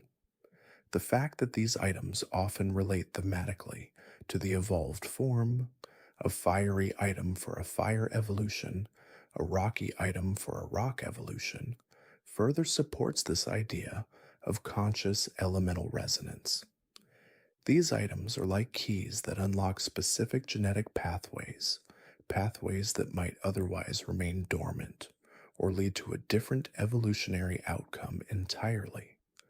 The need for a trade to complete the evolution, in many cases, could be interpreted as a conscious additional energetic transfer or a unique environmental condition provided by the process of being transferred between trainers, perhaps a brief exposure to varied energy signatures that finalize the transformation.